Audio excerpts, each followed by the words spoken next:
Yeah, I've been thinking that for a while. I swear Queen is just like too broken into Mauga, and like I don't know. I feel like people just assumed that we were bad, so they didn't think they had to counter us, and then they just ended up losing because our comp was better. I encourage you, go in with an open mind, watch one of the matches. The one I watched was Falcons versus Nightmare. That was the one I watched. And then just break down every fight, look at the ults used, look at the reason why your team actually won, and then ask yourself, are the casters explaining that information? This is why we need hero bans, though, because I do feel like overall Crazy Raccoons are a better team, and like this year they have been better. But there should be like some maps where like the Rush Mirror is played, where like Falcons can get rewarded for that. But it shouldn't just be like one jib pick, where like Crazy Raccoons can win that one, and they barely won that one too. But like hero bans would have just made this tournament so much more enjoyable if it wasn't just Mauga meta every single map. No, they should only be able to pick from a pool of equalizer maps. So there's no way. Yeah. Go on. You guys aren't even listening. Not even listening. The point is not that map one should get to choose. What I'm saying is Ilios is the only map in the pool out of like 8 or 9 which is super dive favored, and it's in every pool because Blizzard say we need to have a dive map. But if Blizzard have said 8 out of 9 maps are not dive, but one is, why are we rewarding a team for only being good? It's 11% or whatever the number is of the map pool. That's what's unfair. Yeah. I mean, this is like I love kids so much, right? Because the best thing about kids is they just...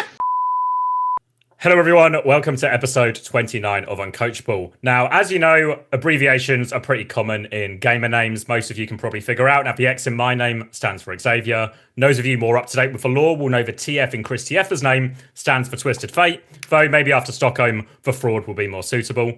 Lesser known, of course, is the UN at the start of Hunter's name actually stands for Ugly Nonce. So not a lot of people know that, so try and keep that one to yourself. And of course, our guest today, the racist 33 pints, which I think kind of explains itself.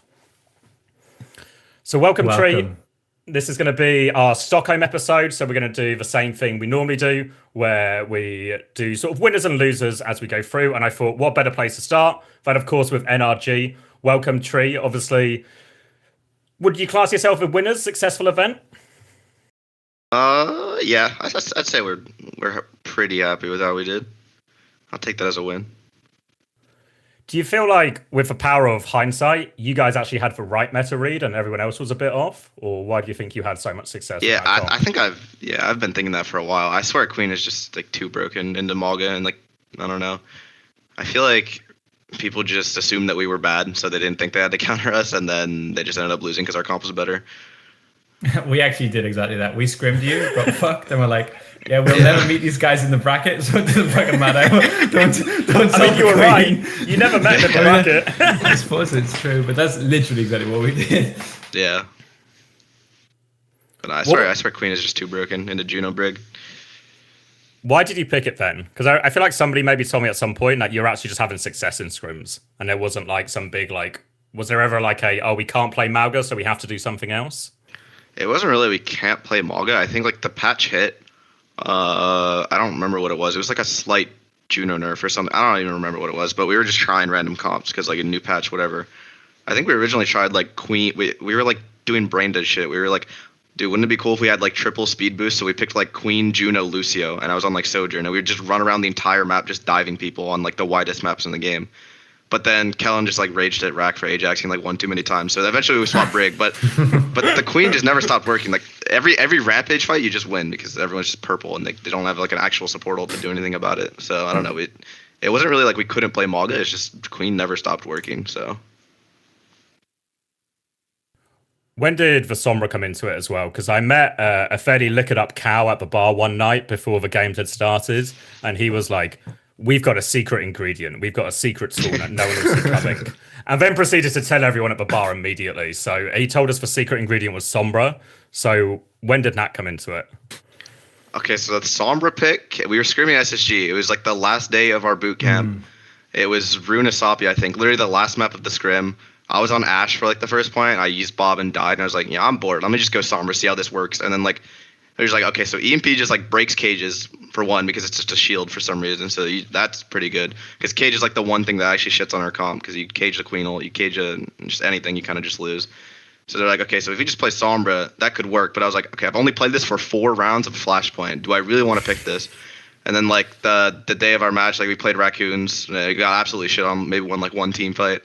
And I was like, okay, so now I really don't know if I want to play Sombra because we just played Raccoons. And then we played Ents, and I was like, okay, fuck it, why not? And then it worked really well, I think. It was Oasis, yeah. It was Oasis, and it was like, okay, yeah, the ults in this comp are just way too good, so yeah. But it was kind of literally just like a last-minute thing. Originally, we were playing a lot of Venture Genji. That was kind of like our thing, because people were playing Hitscan still, NNA. And we'd play Venture Genji and just like run them over every fight. But that stopped working once people went Reaper Echo. And so I was playing more like Tracer Echo, but then we picked Storm the last day, and it's like the same Tracer, but just better ult, so you just win like that. Were you surprised when you ran into these teams? Because obviously Ents kind of just kept running it down, kept playing the Mauga, sort of died on that hill. I think, to be fair, Ents also played pretty shit as far as all things are considered. Were you surprised, though, when you got to Nightmare, that they did like 1 round of Mauga, and then they just mirrored you immediately? Yeah, I don't know why they did that. I've already talked to Infect about it a lot. Like, why did you guys mirror Queen? Like, what is the process there in doing that? And then they went like Rhine on Circuit, which honestly I think makes more sense than mirroring the Queen. I thought that was going to be a free win. Like, yeah, but I don't know. Just did not click. It's tough, right? Because if you apply Hunter theory, it's like Ents are fucking stupid because they didn't swap when it wasn't working. But then Nightmare is stupid because why would you swap against it? I guess like the smart team is Toronto because they swapped and won, which is I guess the key is it's the winning method, you know. You got to swap for the right things. You got to swap for the right things. If you're gonna swap, don't be shit at it. Yeah. But I suppose maybe there's an argument that like swapping to the mirror is also dumb because that's what teams used to back in Overwatch League when we played Ryan. That was always what teams would do. You know, they would always like, oh, we can only mirror it. So maybe the Zarya was actually the smartest thing. Yeah, I think Zarya was the best. I think we should have been faster to just swap Mauga and Reaper and then swap back once they swap, just make it absolutely cancer for them. But I don't know. But yeah, overall, I think like all the solutions that like would have worked for them were like too many swaps. You know, like they would have had to change more than one thing, more than just Infected playing Hero Roulette, and then like you guys, because your comp has like not a lot that needs to be changed to wind up back on the meta. I feel like you actually just had them like trapped in a little box, you know, unless they play Zarya and just pump you. I think they just stay Mauga and they just like the only time when it was like kind of hard, like we scrimmed Falcons once, and it was honestly pretty close. Like I think we went like 3-4 with them or something. But Falcons was hard because they would just go Reaper Genji and then just like run it down every fight and they don't even give you a chance to like poke or do anything. I feel like that's like the best thing you can do. Just play like Falcons is the real solution. Well, yeah, just fucking run it down every fight. I don't know. Good idea. Yeah. I felt from our scrims that we were always trying to focus the Queen way too much, but actually the Queen is so fucking hard to hit, like with all the speed boosts. Whereas actually the best way to play is just to kill your supports and don't give you time, I guess. The way Kellen would play was like he would just sit there frontline every fight and then he'd call for speed. And he literally said, like, okay, my job, I just need to live. So he just gets a speed boost on him, and he just runs around the entire map trying to, like, play his movement and just lifesteal everything, while the rest of us just kill them all. So I don't know. It was kind of weird, though, right? Because right at the start of boot camp, NRG weren't the only guys doing Queen, right? There was a bunch of the Korean teams were playing a bit of Queen and stuff, but then they all swapped it to the Mauga. That's true. I didn't scrim any Korean teams. No, it is definitely true. Those people playing Queen. We always beat the Queen with Mauga back in the good old days in our scrims when we were winning. Because we felt like the most important interaction was if I cage before you Queen-ult, we win the fight for free, and then I charge like 40% to another cage, and you retake with the Queen-ult, but I'm like, it was like a game of God ults, you know? Like it was so hard to win on your Queen ult timing, but you couldn't win on our cage timing. So as long as we got our God ult off first, we were always like winning, and we felt like the Reaper was actually low-key good against the Queen because Reaper actually had like decent chances to actually hit Queen. So we beat all of the Queen teams and then forgot about it for a week, and then you guys clearly actually just like leveled up the Queen so much, and then we could no longer win, you know, which I guess was the same for everyone. Like most teams just gave up, assumed it couldn't work. You guys kept with it, and then I guess Kellen's adaptation in terms of the way he was playing the Queen was way different to everyone else because everyone else's Queen was dying, but he was playing purely to not die. And then obviously the EMP is also really smart because all of a sudden these early cage like ult traits no longer work because if I just press Q, you press Q, and then we all lose, you know. So Yeah. I actually think the Wheats theory was actually low-key, high-key this tournament.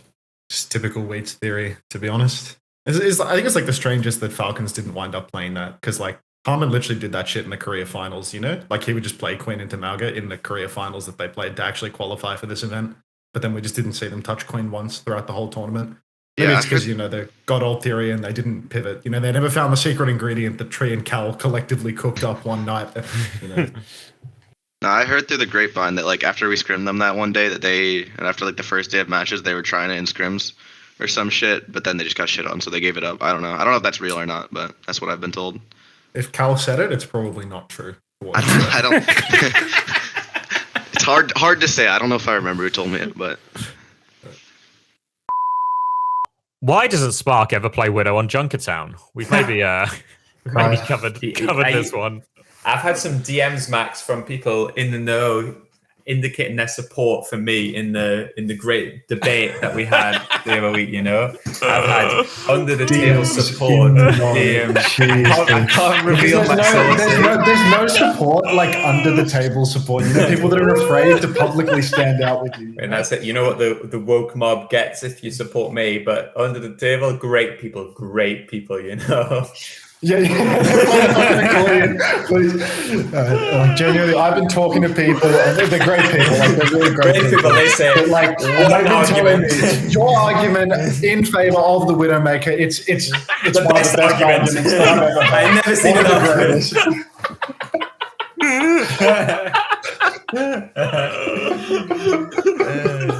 it. Crying.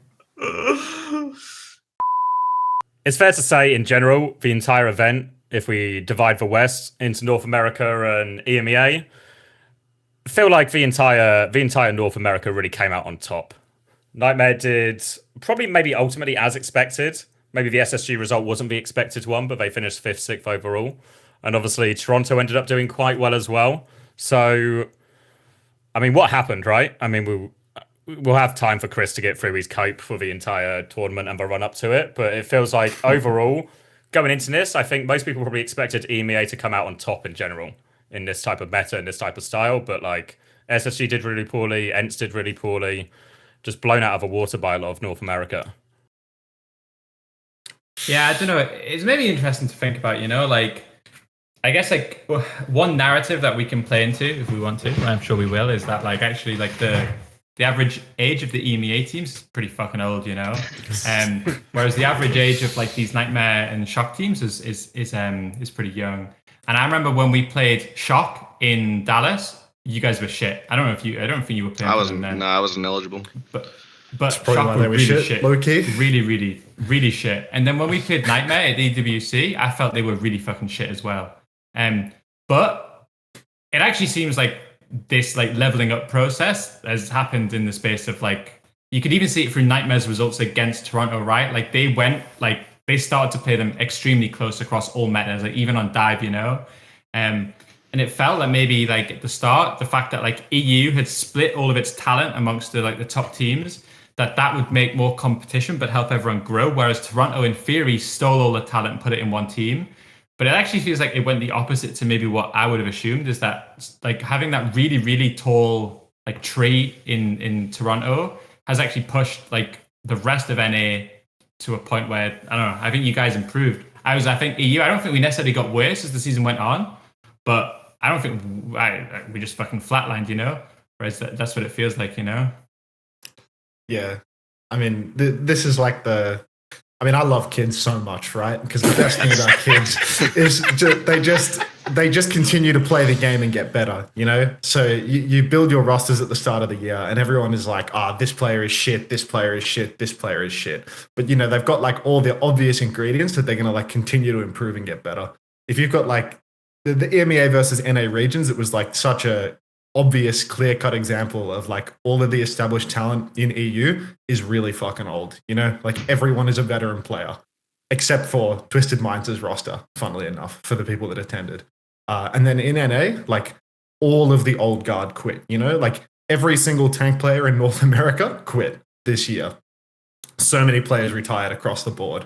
And then like everyone competing is just like, you know, Tree, some little 17-year-old. You know, they've got a whole life ahead of them. They've got like 3 whole years before they're bored and jaded. So their like trajectory for improvement is so much steeper than what you can expect from someone in EU. And I mean, I think that like, you know, finally, you know, the ageism theory like fully got displayed in Stockholm, because, you know, all the old players just kind of like, they got all the reputation and they're solid and they know what to do. There's no like loss of composure or anything like that, but they just get fucking walked on by the kids that finally improved enough to catch up. Do you think it actually then worked against them? Because like in you said North America, right? Toronto take all the best players, and then that means the second and third best teams, you can actually get on that team even if you don't have like the same reputation as this. Whereas to get onto that team in EMEA, you're not going to get onto ENT. You're not really going to get onto SSG, right? So you only get on like maybe a VP level team or like a PEPS level team or something. So there's just no space for like the new talent. Well, because there's too much established talent in too much established. It's a classic establishment situation. Well, yeah, because like for a player like Zodio or something, right, or Richaro, who you'd maybe talk about, these players are never going to replace like Vess or Kev or Kai or anything, right? Like no one's going to take that gamble on a younger player or a less experienced player. Whereas in North America, you're kind of forced to, right? Because who else are you going to sign? I guess. But I mean, you're just going to see more of those upsets, you know? I mean, like Twisted Minds, Virtus Pro. I mean, like, you know, you're mentioning VP players and stuff. They had like upset wins and came like this fucking close, you know, to actually qualifying. And like, if it wasn't for Twisted having a bunch of points from the start of the year where they actually won, like they wouldn't have made it, right? Like if it wasn't for UV instead. Yeah. If it wasn't for UV fucking coming in clutch, like it wouldn't have been a chance. So I do feel like, you know, maybe there's no room at the top because there's like too many friend groups, right? Like a lot of these older players are just like best friends and it's really hard to rip the rosters apart. But I think you will see, you know, ambitious people will take a chance and younger players will want to play with younger players as well, because they see the writing on the wall to an extent. They say that, you know, there's like a belief that one roster will continue to get better and go further. Oh, got to be careful with the Mr. Diversity signage. And another roster will just like be really good at the start and really good at the end, but there'll be a very, very small change throughout the year. Yeah, I think you've got your title right there. Also, I'm just understanding. I love children. We're like 15 minutes in. I think we found it already. A classic ugly nonce behavior. Yeah. I mean, we have time to beat it, you know. Like, don't rule us out yet. Yeah, no, okay, that's true. That's true. You can do better, Tree. Yeah. We'll get you another 32 pints and you'll be well on your way. Cheers. I guess one thing to talk about as well is while North America did better than EMEA, it's fair to say the West in general came nowhere fucking close to Korea once again, right? Nowhere fucking close. Couldn't take a map. So, I mean, are they just uncatchable? Is it? Oh, TM took a map. You're right. Sorry, TM took one map in the very first match of the entire tournament. They took Falcons down for the briefest of times. But other than that, that was the solitary map. Are we just cooked? Are we entering like a League of Legends style situation where there's like, we'll have our own tournaments and we'll have our like, you know, who's the best in the West type of competition.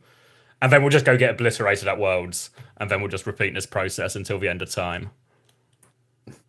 I mean, it's so hard to cope. It's so hard to cope now, you know? I've been trying so hard. It's the same as it ever was. Like genuinely, it's the same as it ever was. Like you say, it's Dallas, right?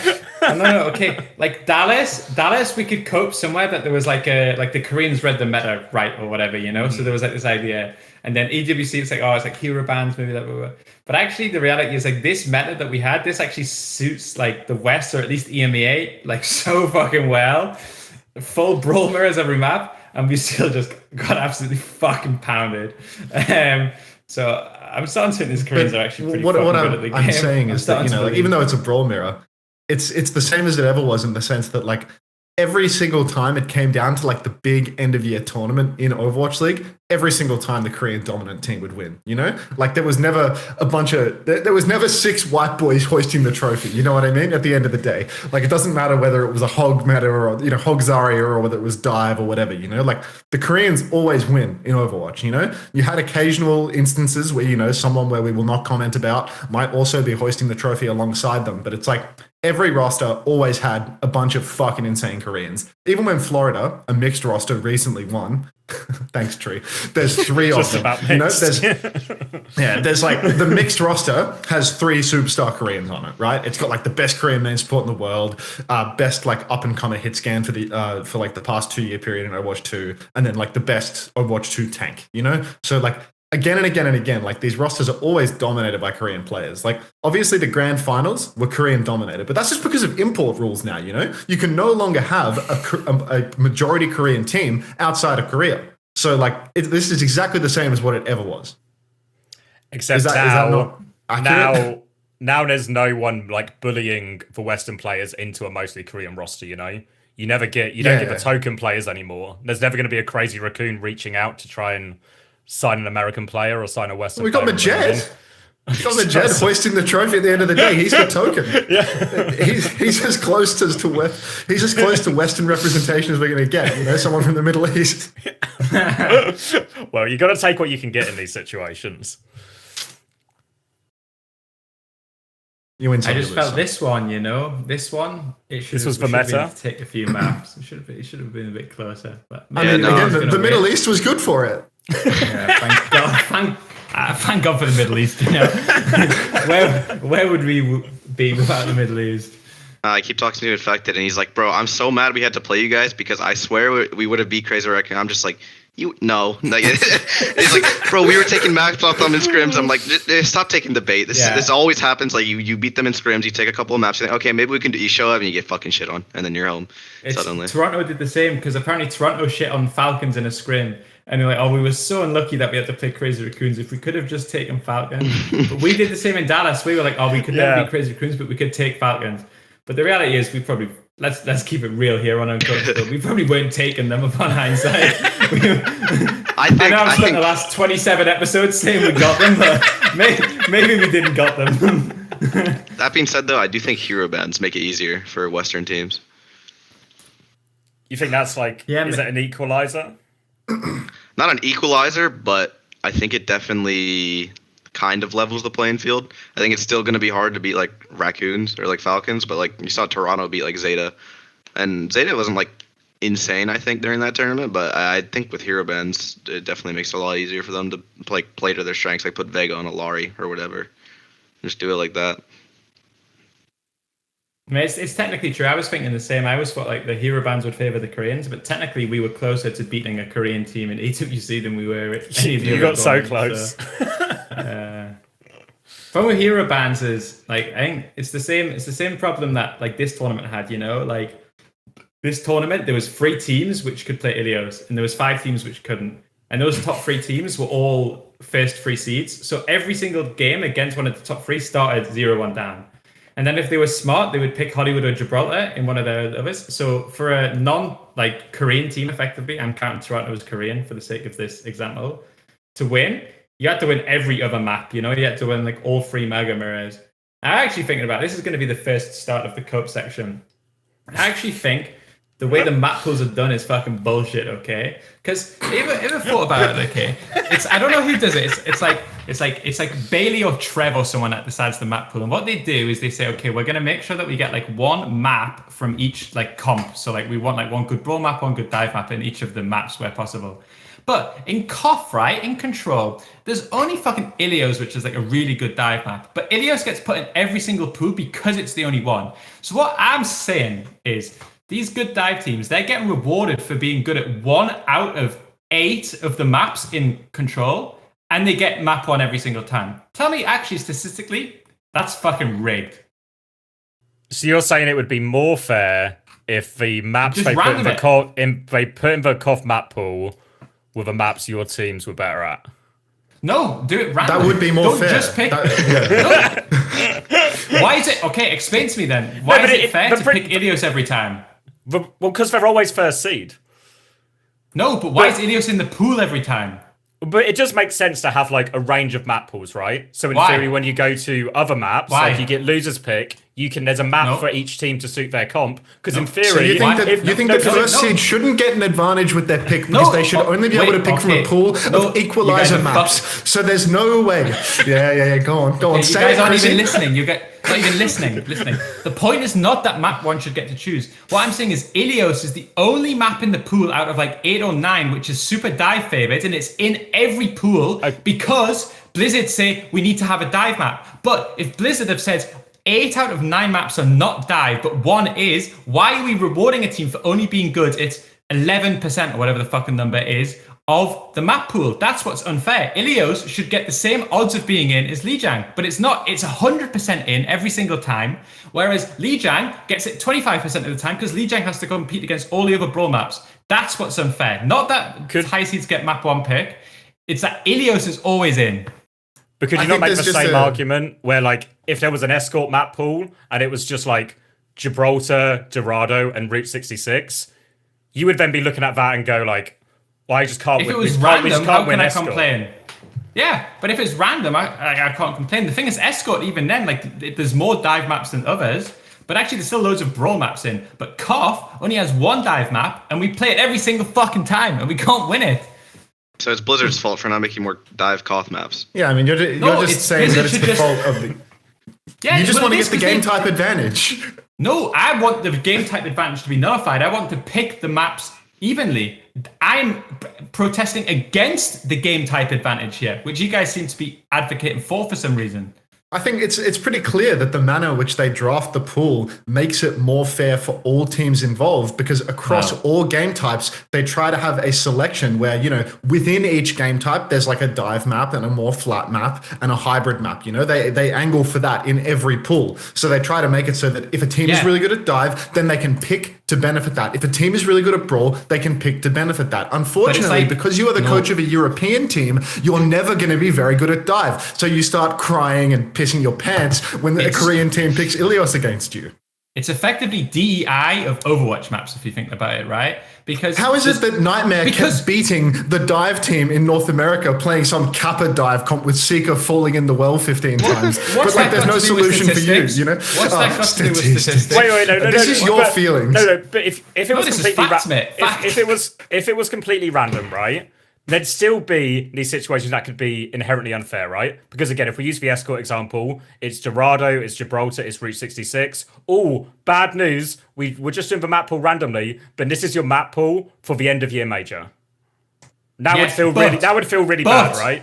No, but you need to understand something, okay? Let's assume that every Korean team goes in with first and second seed every tournament. And let's assume that we give them Ilios every time. There is no other maps in the pool. There is only Ilios because they will always only pick Ilios.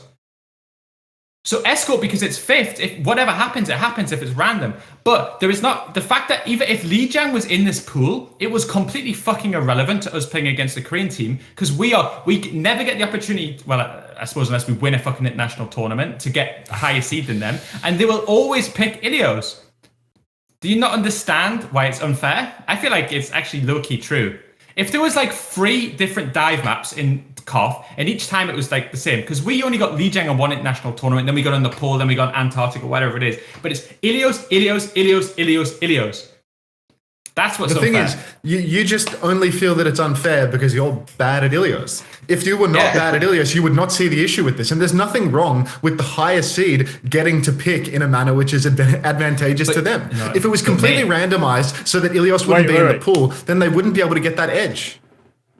But think about it. You're not arguing against the statistics. You're just arguing against the fact that my team shit Ilios, which I'm not going to dispute. That's fucking truth. That's like why it's been brought to my attention.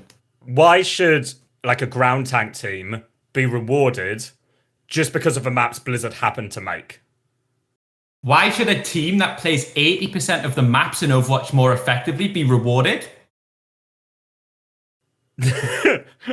These fucking Koreans, man. God these fucking Koreans. What about a new solution then? So you still do the same principle. There's one, like, you know, you have a map selection from each mode that favors the variety of comps. but instead of giving them first pick, you do bans. So like the Korean team, or the first seed team, probably the Korean team, gets to ban first or choose if they ban of something first. Would that promote Like face it drafting? Yeah, like face it drafting for the map, just for map 1, and then still do losers pick or something. I don't know. Probably Because then you just ban Ilios. Loser picks is okay.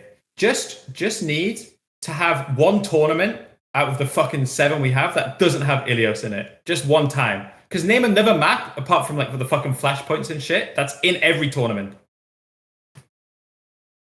Because Circuit or Gibraltar, which are like the dive maps, they're not in every one because they can rotate with Dorado and they can rotate with X or Y. But Ilios, it never gets rotated because the admins decide we need a dive map and Ilios is the only one. That's what I'm saying. That's all I'm saying. I'm saying we need to just have... You play Ilios, if it's in some tournaments, that's no problem. But it can't be in everyone. Because every time I played against a fucking Korean team, I played Ilios. And all right, this time, I still lost on OWCS against non-Korean teams. But had we gone against one of the big 3, I would have had to fucking start 0-1 down again. And that's so tilting. Isn't Busan like a little bit of a hybrid too? Did they ever sub Ilios out this year, or did they have it in every single No, every international tournament was Ilios. I mean, like EWC across had all Ilios? the tournaments. EWC had Ilios because we played against every fucking Korean team. Dallas had Ilios because we played against every fucking Korean team. This tournament had Ilios. I don't know, maybe like stage 2 map pool didn't have it or something, but that was... But could you not also make the same argument if you are like, if let's say, forget Korea because they can kind of play everything, but if you have a Hangzhou Spark, right? If you are once again and you really just want to play dive at every possible opportunity, or you're just going to lose to everyone, do you not then hate the fact that Flashpoint exists? Because you have, if that's your map pick, you don't have. Yeah, but you can see like they don't have a chance. There's a game mode where the comps they're good at just aren't good on any of the maps, right? Like, so they have to try and there was something another else to one. struggle. There is another game mode where the comps they're good at aren't good, and that's called Cough. But because we cater to these fuckers, they get the first map every single time. What if? Would it be better than if it was just they get to pick any mode for the first one? I was thinking that. Would that be better? I don't know if and then yeah, you might still have. You might start Gibraltar every series, right? You might start Gibraltar every series. But then it allows us to take out Ilios. You could take the cough out and block it. Yeah, maybe that's better. But is that really not Does that make any difference? That's exactly the same. Yeah, but if they start Jib. Gibraltar. Yeah, you block Ilios, but then you have to play Jib. But if you have to play Ilios, then you block Jib. Yeah, you guys are right. We just need to remove Ilios, or just give it weight Ilios the same as we weight Lijiang. That's all I want. Weight the maps the same. It's just exactly the same across all game types. And the same issue occurs in every game type, which is that in pretty much every game type, there is a choice between a map where dive is good and a map where ground tanks are good. And you're just terribly upset that the first seed always picks the map where dive is good. You admitted that just now. Basic mathematics. That's the problem. Oh my God, just because you're talking about how large the Koth pool is, just because only 20% of the Koth pool caters to that philosophy, you feel that they should always have a balance and they should represent every map. So I would argue that you just feel that everyone should be equally represented in the pool. You think that maps where they have more merit, keep your mouth shut, Chris. You think that maps that have more merit for the fairness of the sport, aka where you can get more options to choose strategically, you think they should be cast aside in favor of, I would say that you are the DEI person because you want all maps to be equally represented in the pool regardless of their merits. So yes, I want it to be a meritocracy. So you're the DEI guy. Admit it, Chris. No, I want it to be a meritocracy. It doesn't matter anything about you. Your where the map is in the world, whatever. You have a fair chance, okay? If you get pulled out of the pool, if you earn it with meritocracy, you go to the top. Ilios doesn't have to work for shit. Ilios hasn't earned anything, mate, okay? Ilios gets handed on a silver fucking platter every time because Greece's economy is in shambles or some shit, okay? That's all it is. That's what merit is, Chris. Merit is when one map is better than the others at something, so it is selected based on its merits. Chat in the comments, we need to decide who is advocating for DEI right now. The guy that wants the entire population size to be equally represented through random selection, or the guy that thinks, based on the strategic merits of the maps, they should make selections. Chat, we need you to vote on who is advocating for DEI here. Name me another map that makes up only 10% of the pool, which is in 100% of tournaments. The second someone brings that to me, I'll concede my point. Until then, fuck off. What did he just do with his hand at the end of that? There's a reason they call him Mr. Diversity. Anyway.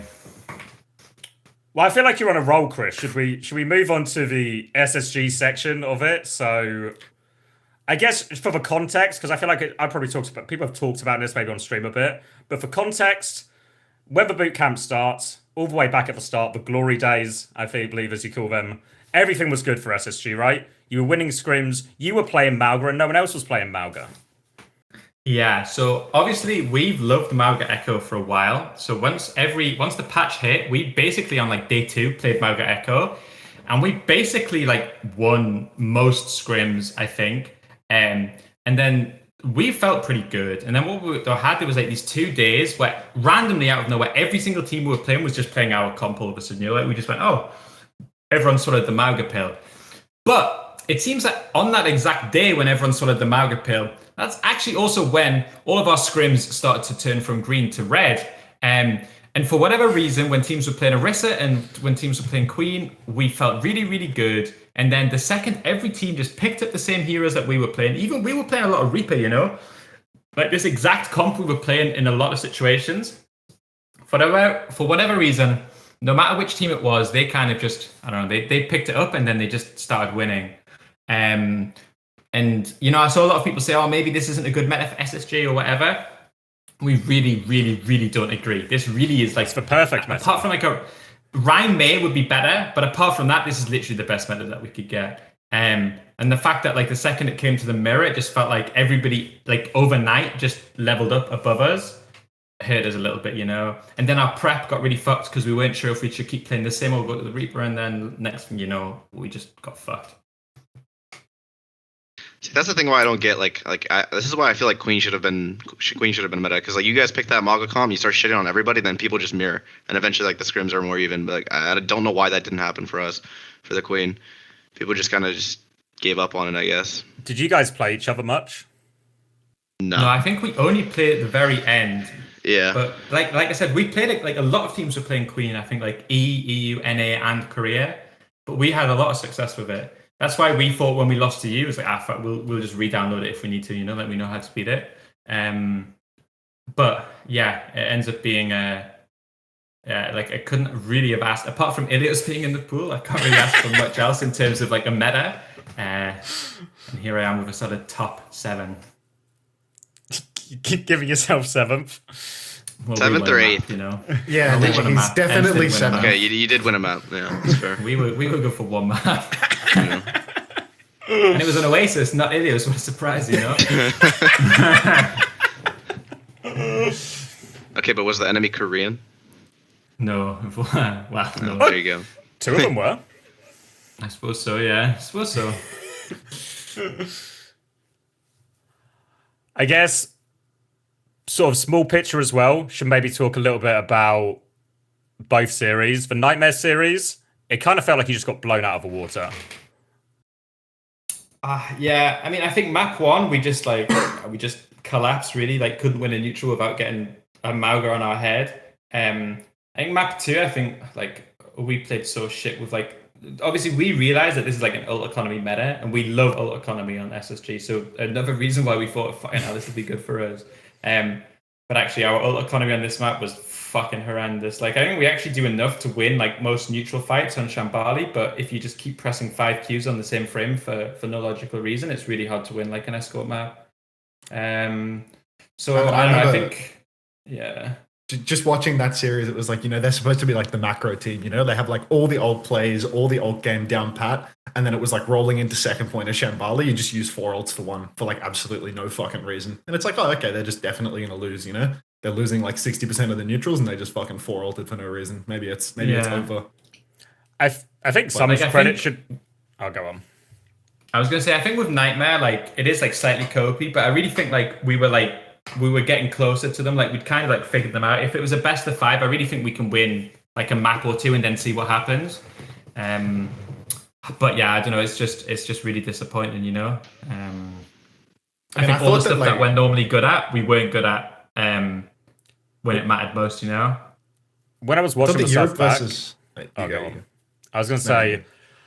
when I was watching it as well, all these mistakes are like really egregious stuff, but it's also the sort of stuff we'd never associate, like really uncharacteristic mistakes. Yeah, I think in a way, I think the last week, the fact that we spent 4 out of the 6 practice days playing sim because we weren't winning on the Reaper mirror and then gave up on the sim because we felt we couldn't win. And if we'd had like, because we kind of like had a crackdown at the event where like all of a sudden our theory started to feel better. But I think if you've only had a theory for a few hours, it's really hard to fucking nail it in your first attempt on LAN, you know? Like I think we had a few more days. I think we can like fix like some of like the ult stuff, and I still think that like that's a meta, because obviously like the question we had was, oh, why didn't we swap? Like why didn't we sub? But I think for us, from our perspective, it's like if like this should be about as good as it can be for us. Like we should be able to crack this, and if we do crack this, we've got a great chance. So maybe we should have like hit plan B earlier or hit plan B at all. But it sucks in a way that we put all of our eggs on the Mauga mirror, and then we effectively got like 2 maps of it in a best of 3, and then next thing you know, we're out. But I also can't say based on scrims or anything that we really deserve to finish anywhere above where we did. Like there really wasn't. Maybe we could have like fucking got 6th or top 4 if we got really lucky with like who we played. But in reality, we were nowhere near winning that tournament. I mean, my feeling was that like EU had a slightly, I don't know if wrong read is the right way to put it. Maybe they had like the right read, but they just didn't have like the execution to make it work. Where I remember hearing like you and I think it was like you and Ents talking about like how you wanted to approach these Mauga neutrals, and there was a lot of talking about like still like this front to back fight and like slowly playing grouped and being ready to just deal with someone's TP or whatever. But then NA had like, the fuck was that? Pause. It wasn't your own. All right. It's comes and goes, you know.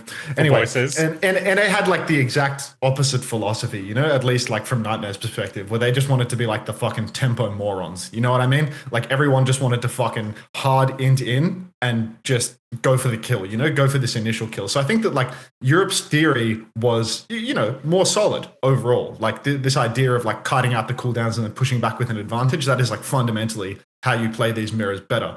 But Europe seemed like incapable of dealing with a Reaper TP at the end of the day, you know? I feel like Toronto could. Toronto would kite away from the TP'd Reaper and fuck them, but neither EU team could. as someone with a free thinker outside view as a Queen player, I feel like from what I saw, like the Mauga neutrals kind of sucked. Like it would just be like you sit there, you trade shouts, and then someone would just die in the neutrals because Mauga just takes so much damage. Because I remember like we had collegiate finals during our boot camp, and since we were like mixed teams, like we have infected, and then the other half of us are in NRG. Like we were just like, okay, let's just play Mauga comp.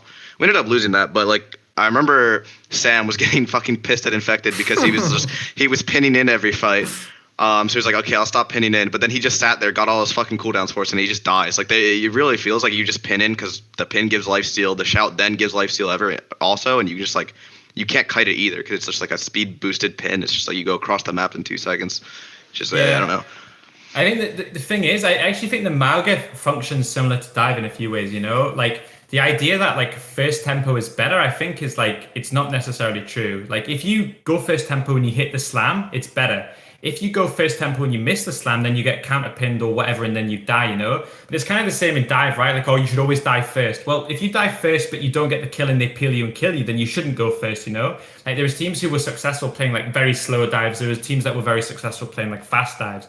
I think there was, like, we felt like, I could tell from watching Haddy's POV in the second series, he thought, I'm going to play like Infected, I'm just going to slam more. And he would slam, and all of a sudden there would be nothing there, and then the enemy team would counterpin him and kill him. So, like, I think that, like, on paper, Nightmare played higher tempo than us, but I think that, like, map 1, their tempo won, but I don't think their tempo was the reason they won map 2. I think, like, their macro was better on map 2, you know? That's why they won map 2. I think once we effectively, like, stopped the Mauga landing on our Brig's head every 5 seconds, their like crazy tempo, I don't think was good, or at least wasn't like super effective, you know? Like I don't think that's the reason why we lost, like the second map at least. So I don't know, like I think probably Crazy Raccoons and Falcons are probably more higher tempo than us. They definitely play it more aggressive, but I also don't think that this is like a just have tempo forehead meta, you know? Like it's like you have to go first if you hit.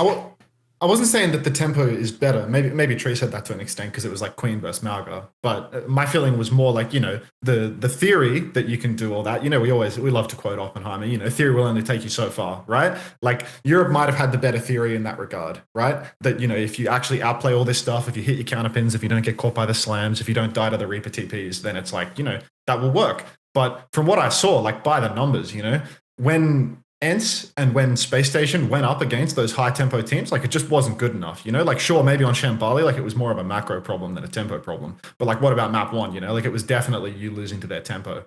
And then you see the difference when you watch like ENCE versus what was it? Fucking Toronto Defiant. Because Toronto Defiant wasn't playing some like ridiculous high tempo. They were just dealing with it. They were just, doing the EU theory properly. And actually, when a Reaper would TP on, he would be fucking wraithing out immediately and the supports would have kited away well. Whereas, like half the time when I was watching Seeker play, he would just TP in and kill a squishy by himself. Like that is unbelievable value in an alleged like super structured neutral. So no, I do feel I agree with you, to be honest. Yeah, Europe just couldn't play to the level of the theory. This is like the eternal thing where it's like if you're a shit team, it's easier to just go faster than it is to like really nut out every single cooldown and every single kite being perfect. But then once you get to like a grand final, to like the actual pure top like 1% level, the teams are doing both, like that's what Falcons is capable of doing in the grand final versus Crazy Raccoon, where they're just doing all of that, they're playing ridiculously fucking fast, but their theory is also insane. Like their kites, their push pull is perfect at the same time. So just that backline. Chio Fielder can't lose in a meta like that. Yeah, same thing as like season 5.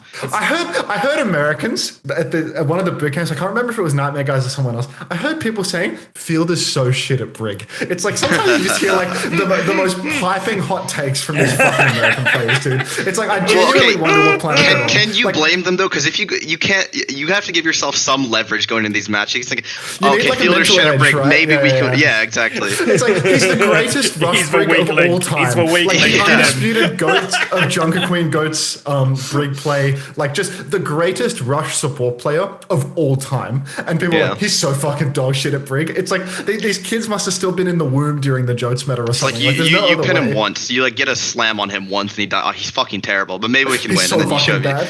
Just get 3-0'd. He can't get pinned once. Like, oh, we just suck. No, you don't suck. They're just better. Well, that's where it actually felt like the gap was in the final, right? Like when like Crazy Raccoon and Falcons met each other. Is you look at the number of times that Chio and Fielder got caught by something versus the number of times Churong and maybe particularly Shu got caught by stuff. It's like the gap's massive, right? Thought? The gap's massive. Who would have thought that Shu winds up losing when it turns into a rush meta? Like who would have fucking thought? He did well on the Anamap though. So off-brand for Shu to wind up in a meta where he can't fucking hard carry the game on honor and then wind up not coming first place. See, this is why we need hero bands though, because I do feel like overall Crazy Raccoons are the better team, and like this year they have been better. But there should be like some maps where like the rush mirror is played, where like Falcons can get rewarded for that. But it shouldn't just be like one jib pick where like Crazy Raccoons can win that one, and they barely won that one too. But like hero bands would have just made this tournament so much more enjoyable if it wasn't just Mauga meta every single map. Yeah, I mean, that's like the biggest case for hero bans overall, is that you will no longer get these fucking incredibly sleeper, like 4-0, 4-1 grand finals, because one team is better at one comp, and that one comp is the best on basically every map, Yep. You can always draft around it. Like, if they put hero bans in, which they totally fucking will, then surely, like, these grand finals will get a little bit more interesting. That being said, like, at EWC, the grand finals, like, that was a nail-biter. Like, it was really close, but it was still like a 4-2 at the end of the day, Yeah, maybe also that was like Toronto versus Crazy Raccoon as well. True, so it's true. like, you know what I mean. So it's like it's kind of more understandable. It's one-sided because like an underdog or unexpected. Like Zeta and Toronto, that one went map 7, and I feel like that one would have not been the same if hero bands weren't. Even SSG versus Zeta as well, right? Like both those series were like crazy series to watch. Yeah. Yeah, there has to have been way less 3-0s and 4-0s in EWC. That has to be almost certainly a fact. Because a lot of people have been... I didn't watch it, so I'm not sure. a lot of people... I definitely didn't watch it. A lot of people have been complaining about this tournament mainly because of the meta. But I feel like, I mean, I'll stand by it. Now, I think the Mauga's fine to watch. I feel like the reason this tournament felt so bad to watch was because everyone just got rolled. Even like NRG, who were like the underdog team, no one expected them to do well. They either got 2-0'd by Crazy Raccoon, blown out of the water. Then they 3-0 ENCE aren't even close. They 3-0 Nightmare. Nightmare aren't very close. And then, was it Toronto next? Get 3-0'd by Toronto. Didn't feel very close the other way, right? So NRG have sort of had like the underdog run and not had an interesting game. Like the result is interesting, but the match itself isn't interesting. I'm pretty sure, I don't know if this is true or not. I swear I remember seeing that like the viewership peaked when it was like Toronto versus Twisted, and that one went map 5 after, of course, just like solo deathlifted his team. Yeah. Well, close Overwatch is always the most fun Overwatch to watch, right? Like regardless of the meta. I guess there's like 2 discussions. One which is like, is Mauga meta boring? And then the second one is any meta where everyone's on the same 5 heroes boring? You know, like, I think it's like, both. Yeah, because I'm with X. I don't think the Mauga mirror is any more boring than, I don't know, like a Nerissa mirror or a Ram mirror or like any brawl mirror. I think actually Mauga has some kind of more fun stuff too with the slams and shit. But I think if you want comp diversity, then, and I am Mr. Diversity, I think for sure like hero bans is the obvious, unquestionable solution. I honestly think it was a Juno problem. I think Juno meta is particularly like really boring. It's not boring per se because like you had the Genji Orisa meta and that was kind of fun to watch. But I think Juno just like, Jesus Christ. I think Juno just makes every character a fucking like 5v5 mirror. I don't know. Especially without hero bans, like you're just gonna have the same 5 heroes all the time because that character can just do everything. Did he drop out? No. Okay. Yeah. I mean, like, that happens so many times though, you know? Like, you can say, like, it's a Juno problem, but, like, it happens with, like, so many different overtuned heroes at different points, you know? This time around, it was probably a Juno problem, but, like, I just mean every right tournament cycle, there's something. Yeah, like, there's just one Kiri, overtuned It'll be a hero. hazard problem. It'll be a hazard problem soon, Yeah. Every single new hero is going to be fucking giga broken for 2 months. And without hero bans, that means that's all you're going to see. So, Yeah, like, I think I'm kind of the same page. I don't think the Mauga meta is inherently a problem. I think like if we saw that, like there's enough entertaining stuff and cool things happen. You know, I think people have used the sort of analogy before, that maybe in like the classic, what people call honest Overwatch, dive mirror, Tracer Genji stuff happening. Ilios fans, you get the more pop-off moments. But actually, like even if you think back to like the supposed worst comp of them all, GOATs, right? The ones that people always point to as a problem, there's still like excitement there, right? Like it's sort of like a building moment of tension because you see 10 ults thrown in and something's going to fucking give, you know, someone's going to give and it's going to be huge for the fight. But I do agree that I think probably everyone is on the same page, that hero diversity is better. And hero diversity and hero ban should also solve a little bit of a 3-0, 4-0 problem as well, you know? So we're all advocating for diversity here.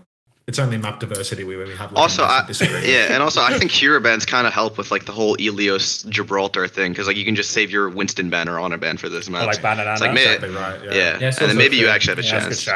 Yeah. Also agree. But I still don't want Ilios every time, regardless of any hero bans.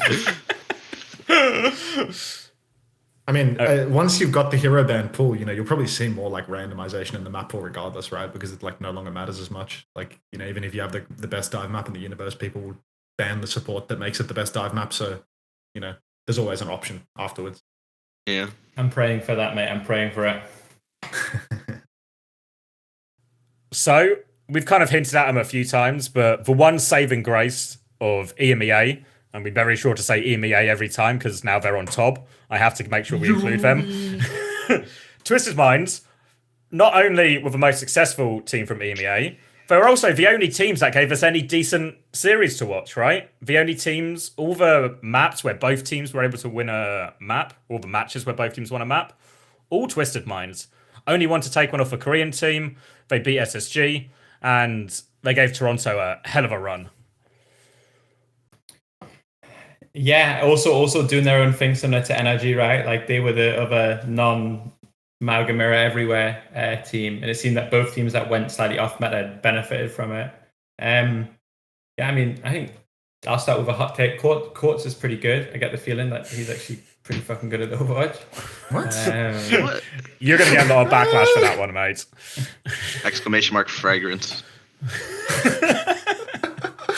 Fragrance checked him like 3 times at the tournament, dude. He was changing every day as well. He must have brought a little fucking...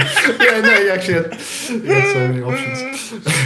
Okay, I was actually surprised they went pretty far because we scrimmed them once, and like from what I was hearing, they were like actually the worst team by far. No, because Everyone thought we were the worst, and then we scrimmed them, and they're like, okay, this isn't even close. I really was surprised that they went far. But They are like the worst scrim players in the universe, dude. You don't understand. I can see the Saudis are actually Yeah. just like full piss take in the scrims, and then they get like full fucking divine intervention, like beam into the head when the match starts. Like they just lock in beyond belief. I see that, yeah. We would scrim them, and they would be at least an hour late to every fucking scrim if you were even lucky if they showed up. And they would play 2 maps, and they would put UB in on Mercy for the last map, you know? And it's like, these guys, like, it was actually fucking horrendous to spend time scrimming against them. Which was only made worse by the team that didn't take a single bit of practice seriously to then come out and fucking send us out of the tournament. So that was a real serious moment. You know what I find craziest about their run is that, especially because I watched that SSG, I watched the replays today on stream, and the craziest thing about you guys losing to Twisted Minds is I think Twisted Minds played pretty shit in that game. Like TVNT missed like 5 cages in a row. They wasted every bob. It felt like so much was going wrong. Every time they held a map, they did like capitology theory, you know, immediately concede all the space and hold at the back of the map. And yet they won. But they have courts on Widow. Yeah. So who cares? I mean, just imagine how far that team would go if they didn't have TVNT, you know? Like if their tank actually had hands for that final map and didn't K-Jax at the worst time possible, like just imagine how far they could have gone. Yeah, I mean, it definitely does feel like their DPS duo is pretty exciting considering the age of them compared to the rest of fucking Europe, you know? And I think like Quartz is a little more exciting than Libder at least. Like the thing is, unless it's a Pharah meta. No. But I don't know. Libd is interesting because obviously, yeah, no one. I guess like I don't know. I have a feeling somewhere that there's like he could be more flexible if he wanted to. You know, I actually think he's pretty fucking good. So. I think actually like somewhere if he spent time and actually diversified.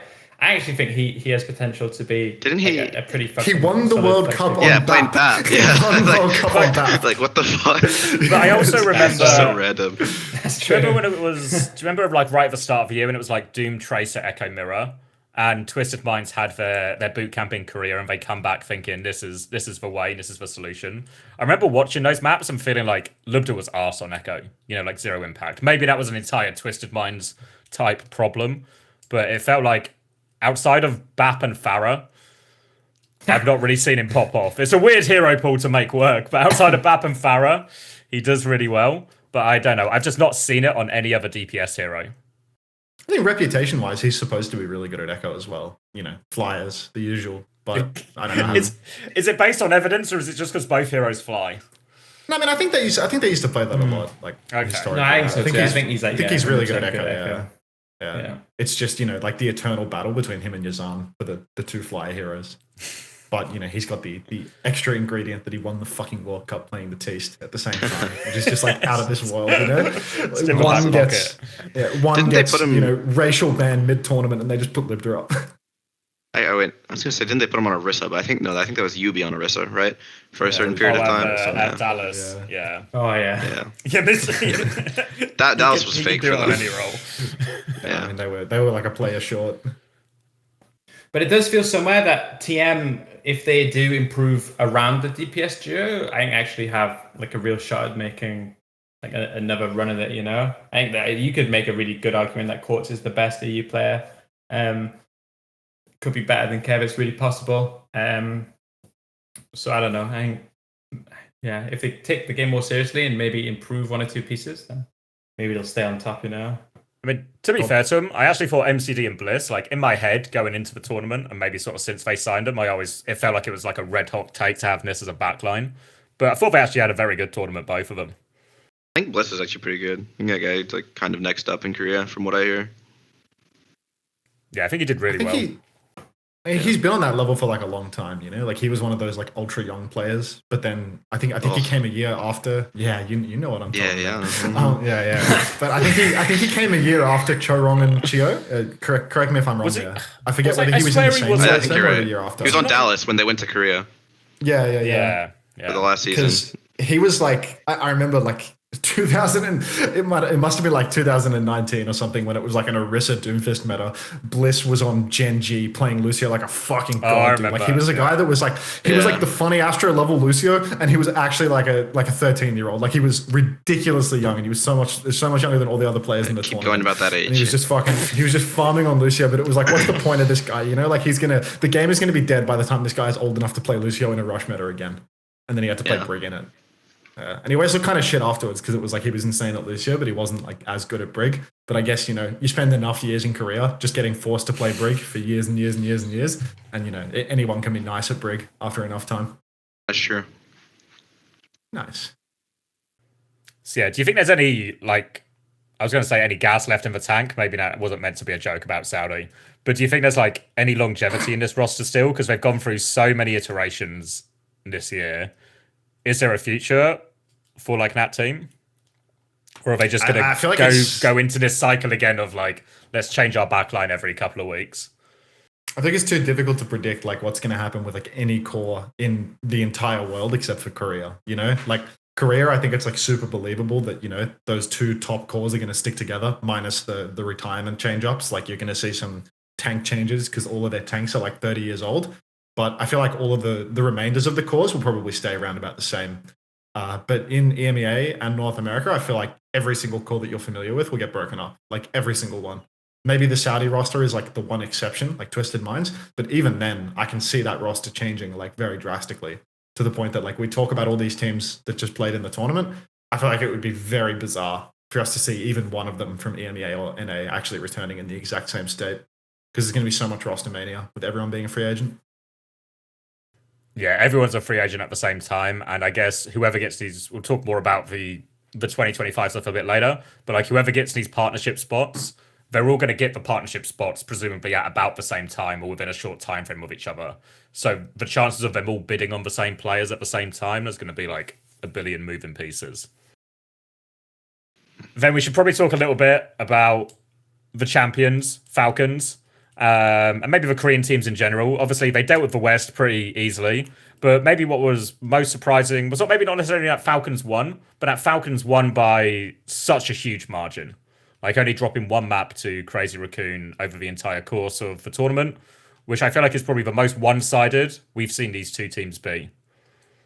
I think it's actually just the way that it goes though. In these like hard meta mirrors, like the better team just winds up winning every single match in the mirror, you know? Like, the one exception to that rule was the Saudi team, and that's because the Saudi team was playing some goofy R iteration of it with Pharah and shit like that, you know? Like, you just get random magic picks with your Pharah and your Ashe all the time. But, like, every other series was, like, basically a 3-0 or a dominant win again and again and again and again, right? Like, ENTS got pumped, SSG got pumped, SSG got a singular map so they can claim they came 7th. But like again and again and again, like the better team, it was just 3-0, 3-0, 3-0, 3-1, 3-0, 3-0, 3-0.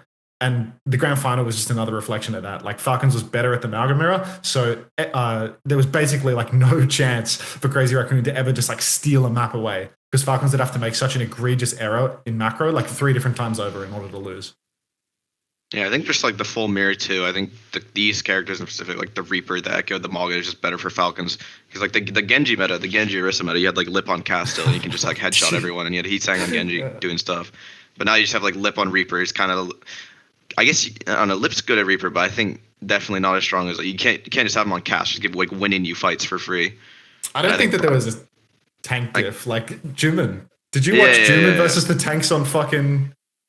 Like, the tanks on Falcons were just dead every single fight. Like, every single fight, they would just pin and die, pin and die, pin and die. I guess the tank's a bit closer, but you still have, like, fucking proper on Reaper and, like, Sticky Stalker. Just I think it was a DPS diff, like hard DPS diff. I think some of it's, like, intentional as well. Like, when I was watching it back, like, the neutrals for both teams was way different. Like, when Crazy Raccoon would swing for the neutral, it would be, like, everyone is trying to shoot the Mauga, right? They're just trying to win that frontline trade as quickly as possible. Whereas every single time, Hanbin or Smurf, whoever it was, would kind of just int, but they just int straight into the Reaper. And if they trade for Wraith or something, then they win the fight. Because they trade for Wraith and then Proper and Stalker, they just walk. And then all of a sudden, Lip just dies or something, right? So even if they sacrifice their tank, that's why we saw, like, the start of every map was Hanbin on 3 deaths, but Falcons winning every fight or something, you know?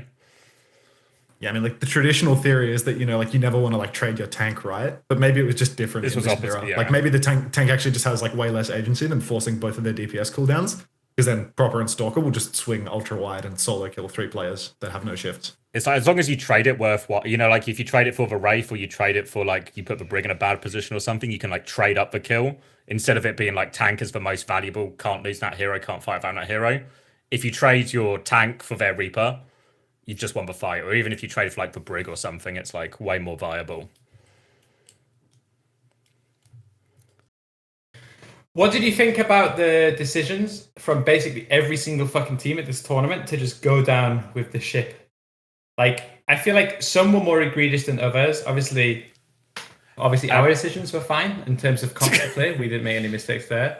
But I felt like Toronto, when they played Crazy Raccoons for the second time and then just rolled out on the mirror, and I thought the 7th map that fucking Crazy Raccoons took the Mauga mirror. I've got him in this like round. 7 was maybe too many to keep going, you know? I was thinking this as well, because I was like, especially when Crazy Raccoon were getting deep, I was like, when they picked Esperanza, I was like, oh, they're just going to fucking run it on like Lucio and a ball or something, right? They're just going to try and make some magic happen, even though there's probably no chance. But they just went down swinging.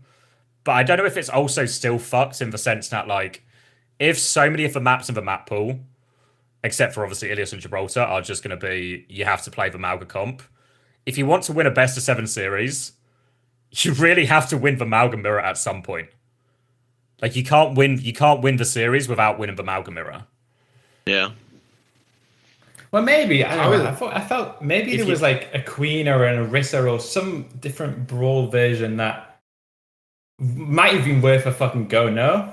I was like insanely disappointed to not see Queen. No, like Queen was not. upsetting people in the lowers, and I just don't think anyone's like practiced it. No one wanted to do it. They're just pussies, though. It's like, what are you doing playing? Like, you just got actually like full face fucked for 3 maps on Mauga, and then you just go play Mauga for a 4th. Like, what are you doing? Like, where do you see the turn? Where's this inflection point for you? Like, you're never winning it. Just take a fucking risk. I was kind of thinking that they might pull out the Queen or something, but yeah. Yeah. I was just like insanely disappointed to not see any. But that's not honest. Played. That's not honest from them. You know, if they're Korean actually, to be fair, it is 2 Korean teams, so if there's an opportunity to mirror. I mean, like, they did all the cliche Korean stuff. Their first loser map pick, always fucking Suravasa, always going to Flashpoint immediately. Yeah. Even though Gib was open, we'll just go Suravasa. We'll give him a chance to block Gib or something. And then it's King's Row, where Max is in. Is Max in because we're losing the Mauga mirror and we need a new change? No, just Max plays King's Row, mate. He always plays King's Row. Get him in. Get him in. Have a crack, Max. We've not been able to do it for 6 maps, but maybe you can. Okay, but to be fair, Falcons did the same thing. Like, they'd give Smurf all the Koth maps, and he'd just run it down, I think, and then they'd put Hanbin in for like the, I don't know what's up with that. They did all the cliche the only stuff, reason is because they don't want to have someone sit on the bench. It's genuine pity. It's the only explanation. You think pity? If both teams, I guarantee it. Anything else that the coaches say is cope. If they say, "Oh, Smurf just understands Koth better," or Max just understands King's Row, it's absolute kappa. Like, the only reason I don't think it's pity is because I remember talking to Kaluja and Mikey about the Season 5 Grand Finals, because they did the same thing with their tanks then, where it was like the Reaper Winston meta. They'd have Colin play like all the dive maps, like the longer maps, and Mikey would play all the Koth maps. But then the Grand Finals, they're playing Dallas, they're too good, so like, okay, fuck it, put Mikey in, just play like Brain Dead aggro. And like, it kind of worked for them, so I don't know. There's a cop car right outside my room. Because think about it logically, if it was because of like a stylistic difference, then you would see them play against different teams in different situations. Like, if Max was better at like certain things, you would play him in certain situations, but they don't. They play him on Max maps. There is no logic. It's just they don't want to have one of their players play on the bench. They just want to keep playing. It's like believe everyone while doing it. And they did the whole season, by the way. Yeah. The whole season, Max got salaried and effectively just got pitied the whole time. Like, across every meta. Yeah, that's it. It was super consistent. Max was like the pity guy. And that's what I can't accept anything else. That's why we went through that period in Korea where every mid-tan was a Sigma mirror, because the 2 best teams had a couple of off-tank players they needed to give pity maps. So if they both agreed to Sig mirror, yeah, like, because When I was watching Falcons, I think you'd be like really hard pushed if you took the names off and you didn't know like who played what map normally anyway to tell the difference between Smurf and Hanbin. Because their neutrals looked exactly the same. Most of their decisions in terms of how they would use their ult macro all felt the same. Maybe there was a few more times where like Smurf would double down and Hanbin would maybe cancel the pin if he thinks he can't get it and just go to cover. It's like small differences. But to me, that doesn't feel like that's not a fucking stylistic difference in the team playstyle. That's just the players making a slightly different judgment decision on like in the moment. It's not like something that changes the style of a team. I was a believer in like old man theory there, you know, just because they're like both ancient 25-year-old men. Like they play a map and they need a breather. Yeah, like they're just in the dugout taking a quick power nap between maps again and again. That was my belief for the. They're pumping Smurfs full of electrolytes just to try and get one more map out of him from his grand final. He's got his Lunchley in the back. Yeah, maybe they. Yeah. Yeah. Do you got to say, Tree? Come on. No. I was about to leak something that I can't say, so never mind. That's cool. You can say it. We can cut it in post. No. Keep that in. So, what do you make of it? Because in some ways, I feel like maybe Overwatch Esports are the ones pushing this, but there seems to be some sort of like, this is like the World Finals. And I feel like if we look at the 2025 announcement, they called it the World Finals as well. So there's like Falcons World Champs, but it doesn't really feel like it just feels like another major, you know? I'm not buying the World Finals vibe of it. It's stupid because if they don't give us a bigger prize pool and they don't change like the format of the qualification in any way, then it's the same as Dallas. Like there's no difference from this in Dallas. I think if you're relying on the public to crowdfund it anyway, then you don't get to call it a World Final. Okay, yeah, that is crazy, by the way. That is crazy, by the way. That the whole prize pool was just crowdfunded. I still can't believe that. Wait, was all of it crowdfunded? They closed the crowdfunding today. I think so, right? Yeah. Yes. Still, no one has a clue what they won. I know I haven't won much. You're not retiring just yet, Chris. You might need a few more. Private coaching is actually quite open right now. I remember seeing like Coach Moon or someone who tweeted after EWC, and they're like, "Yeah, we won. Like this is the one we really wanted to win this year." Like everyone was treating that as the World Finals, I think, because that was the one tournament like actually had the money. The format was good. It was run well. Yeah, that was definitely the big one. It just wasn't at the end of the actual playing season. So. Well, yeah, normally what happens with the World Finals is it's the biggest tournament of the year, both in terms of prize money and the number of teams attending as well from all the relative different regions. And that's what Esports World Cup has, whereas this is just like another major. Yeah. I think it's just a little unrealistic, unreasonable to expect any team to outcompete the Saudis for that World Finals feel, you know? Like they're just going to have a bigger prize pool because their money comes from an unlimited source, and there's going to have more teams there again because of the unlimited money source thing. I think that, it felt like a World Finals in terms of like the format and the hype built around it, and the way that, when they crowdfunded the skin in Dallas, they did one skin that was just piping hot dog shit that nobody ever wanted to buy. It. Like, yeah, when they crowdfunded this one, they did 3 skins. They had like way more hype built around it. They tried way harder to promote it, and it was just overall a better product. Like of course the World Finals is going to have a way bigger prize pool than what Dallas did because they actually had a compelling product to raise prize pool for it. So I think that the feel was okay. You're just never going to be able to beat the Saudis coming in the middle of the year and fucking pissing away a bunch of oil money, respectfully.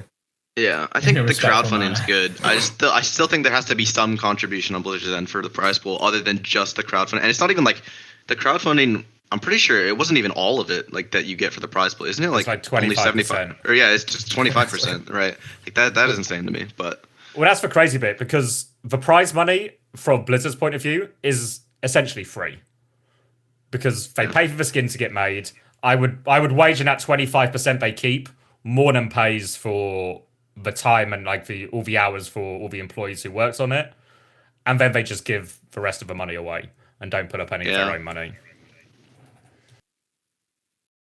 I feel like we're talking about a company that's pretty low on esports at this point. They're kind of like they're well past their prime. They're no longer on the trajectory of improvement. Right it's now, an they're age jaded thing. old players. Yeah, exactly. It's an age thing. They've been in the esport far too many years, so now they're on the downward spiral of just like lowering investment and finding ways to get the money from elsewhere. Yeah, that's true. You can't really blame them. Too old, old, not too 17 poor anymore. What can you do? Oh. Something to say? Nothing. Okay.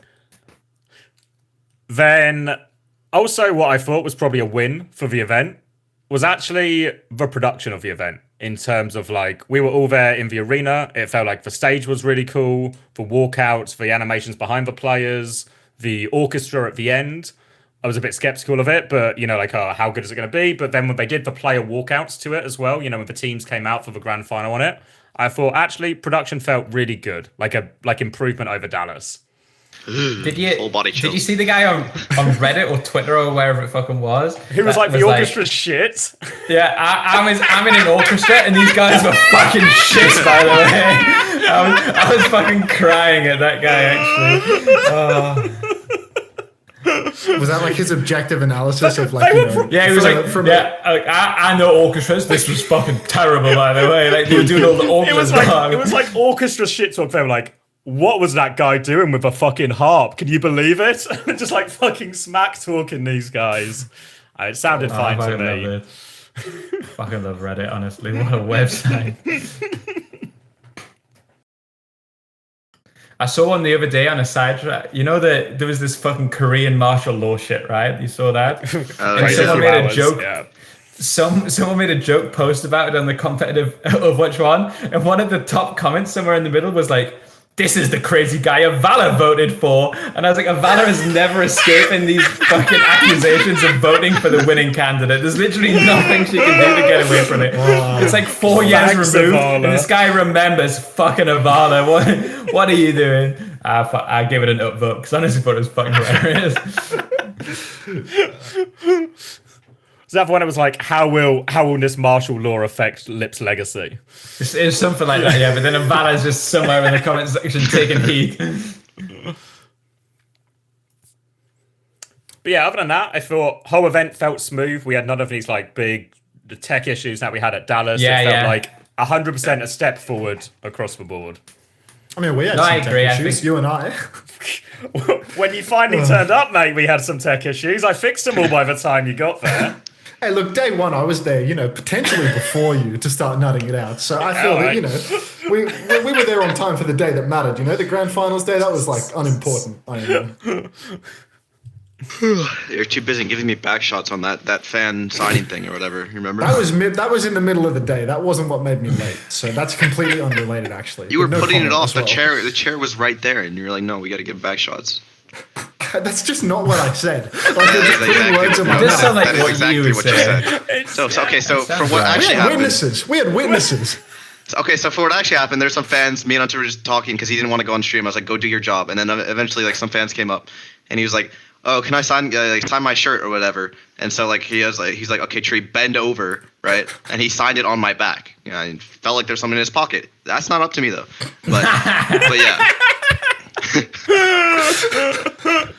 Wait, can I just check? How old are you, Trey? 12. 12? Okay, understood. Cheers. Cheers to that.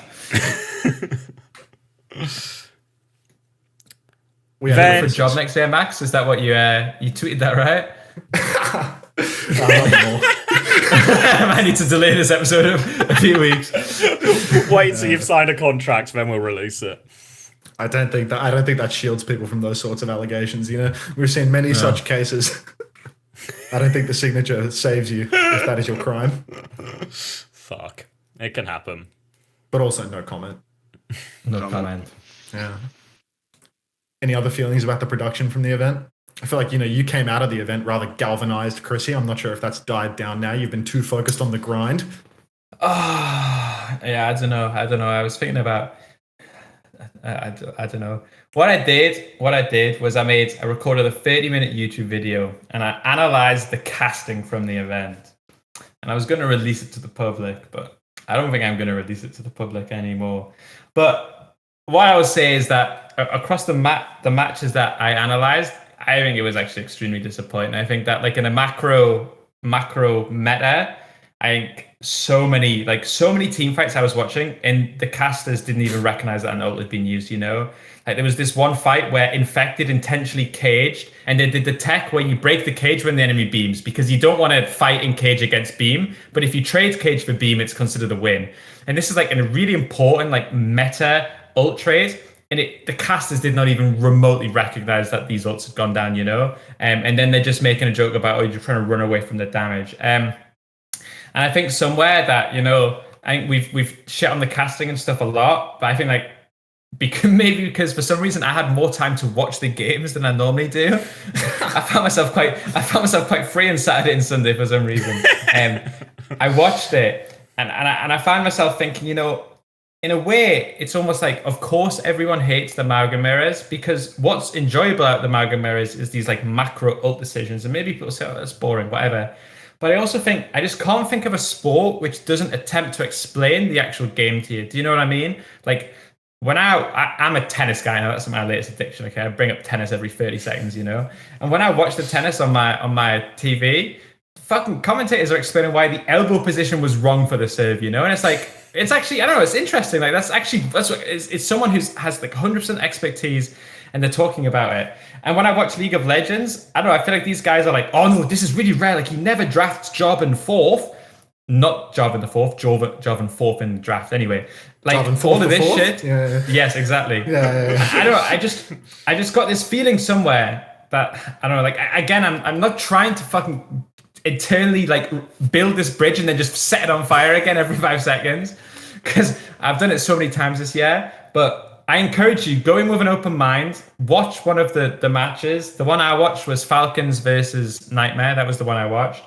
And then just break down every fight, look at the ults used, look at the reason why a team actually won, and then ask yourself, are the casters explaining that information, or are they just indicating that one Mauga pressed shift first, And I don't know, I look at some of it and, like the video, it was like, I didn't release it because, again, I'm saving what's left of this fucking bridge. Maybe I'm setting on fire as we speak anyway. But I don't know, I think we're going to be in a time where, like, there's going to be a lot of changes to the format. And maybe, from what I understand, one theme that I have heard from everybody that's talking about next year is genuinely make or break, Like Blizzard have dipping their toes in again. We're doing partnerships, we're giving skins, we're doing all this shit that we never thought we were going to get again.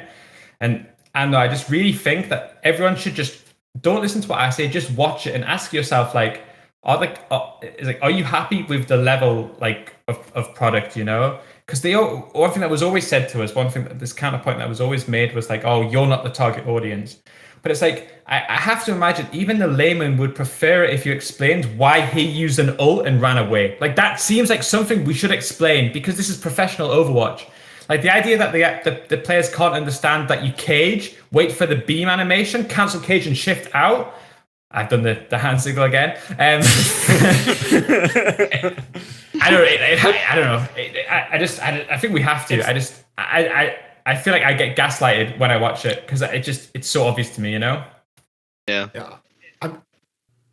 Maybe like the highlight moment for me, for the entire fucking Stockholm thing, was having Infected's mum come up and talk about how she's been. That was unreal, no? That was like unbelievable. Infected's mum come up and say how she's been watching the game for years to try and like follow her son's matches, and now she watches Xavier and I's co-streams of the matches, and she feels like that is the clearest explanation of what's going on and the easiest thing to follow of all the streams she's watched to try and follow her son's games. Because my thought was that, like for Xavier and I, our stream was like a little bit on the inaccessible side, because I'm saying that like 70% of the entire lobby is a fraud, talking about how this is dog shit and no blah, blah, blah. hands. Yeah. But it was really nice to have someone that is like truly the definition of like a layman, or a laywoman, I suppose, a lay mother, come up and say that like it was actually really easy to understand what we're talking about when we do these co-streams. Because I was a little worried that, like maybe we're catering exclusively to like the most diehard fans possible. But I refuse to believe that Infected's mother is the strong overlap with that. This is the bit that pisses me off when people, because it's mainly come up when we're talking about like Mauga meta, and people are like, this is fucking unwatchable, no one can see what's going on. How is the average fan meant to understand? And I actually hate this whole fucking average fan narrative. Now, the average fan can't understand these concepts. I think it's complete fucking nonsense. I think you watch any other game, any other sport, you're being explained things that you don't understand. I watch the NFL, they explain the defensive and offensive line, and they explain to me about how your shoulder positions are so important. I was like, I didn't know that, but I can fucking understand it when someone like points to the thing on the screen and tells me. I think if you're being told the average fan is too fucking stupid, it's wrong. Like the average audience member can understand these things. It's really possible. And I think if the more you understand, but more enjoyable it will be, right? Maybe there is a lot of stuff on screen. Exactly. You can't see exactly what goes wrong. Like maybe there was a missed bash in the 10 ult fight trade that ultimately swung it, right? But you can see the big picture stuff. The broad strokes anyone can understand. I'm pretty certain of it. And I feel like the reason sometimes metas like this, but Mauga meta get like a bad rap, is because the stuff that makes it interesting, exciting, are not off screen, but like they're not explained. They're not explained to the people, so they can't understand it. And then they just go, if I'm watching something I don't understand, like if I just watch a film in Polish with no subtitles, I'm probably going to get real bored really quickly because I just don't know what's going on, you know? But if you explain it to people, they can understand. They'll tell you you're stupid to the people watching. They'll tell you you're stupid, but you're not stupid. You can understand. And you know what is proof of this?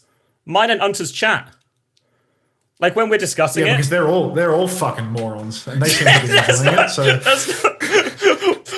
that if I look at the chat from the start of this meta to the end of this meta, now if I ever miscount the ults or something, you know what I mean? Like, oh, they won this fight, Blossom lands, combo lands. All I'll see in chat afterwards is they use 3 fucking ults. They're fucking screwed. Like suddenly the so-called average Joes, the layman's who can't understand, they can understand.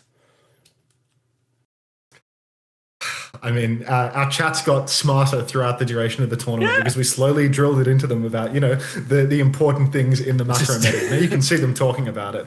I mean, like I remember, on that Falcons, what was it? Falcons versus Nightmare match, the Shambali, where there was that moment where they're getting spawn camp for the longest time, but then finally in order to break that spawn camp, there's a dry fight that happens. And I think Falcons use 2 and Nightmare use 0, something like that. And that's the most unbelievably significant thing ever, that they managed to break this spawn hold and actually bleed ults from the enemy at the same time. But then there wasn't any discussion of that. This is example.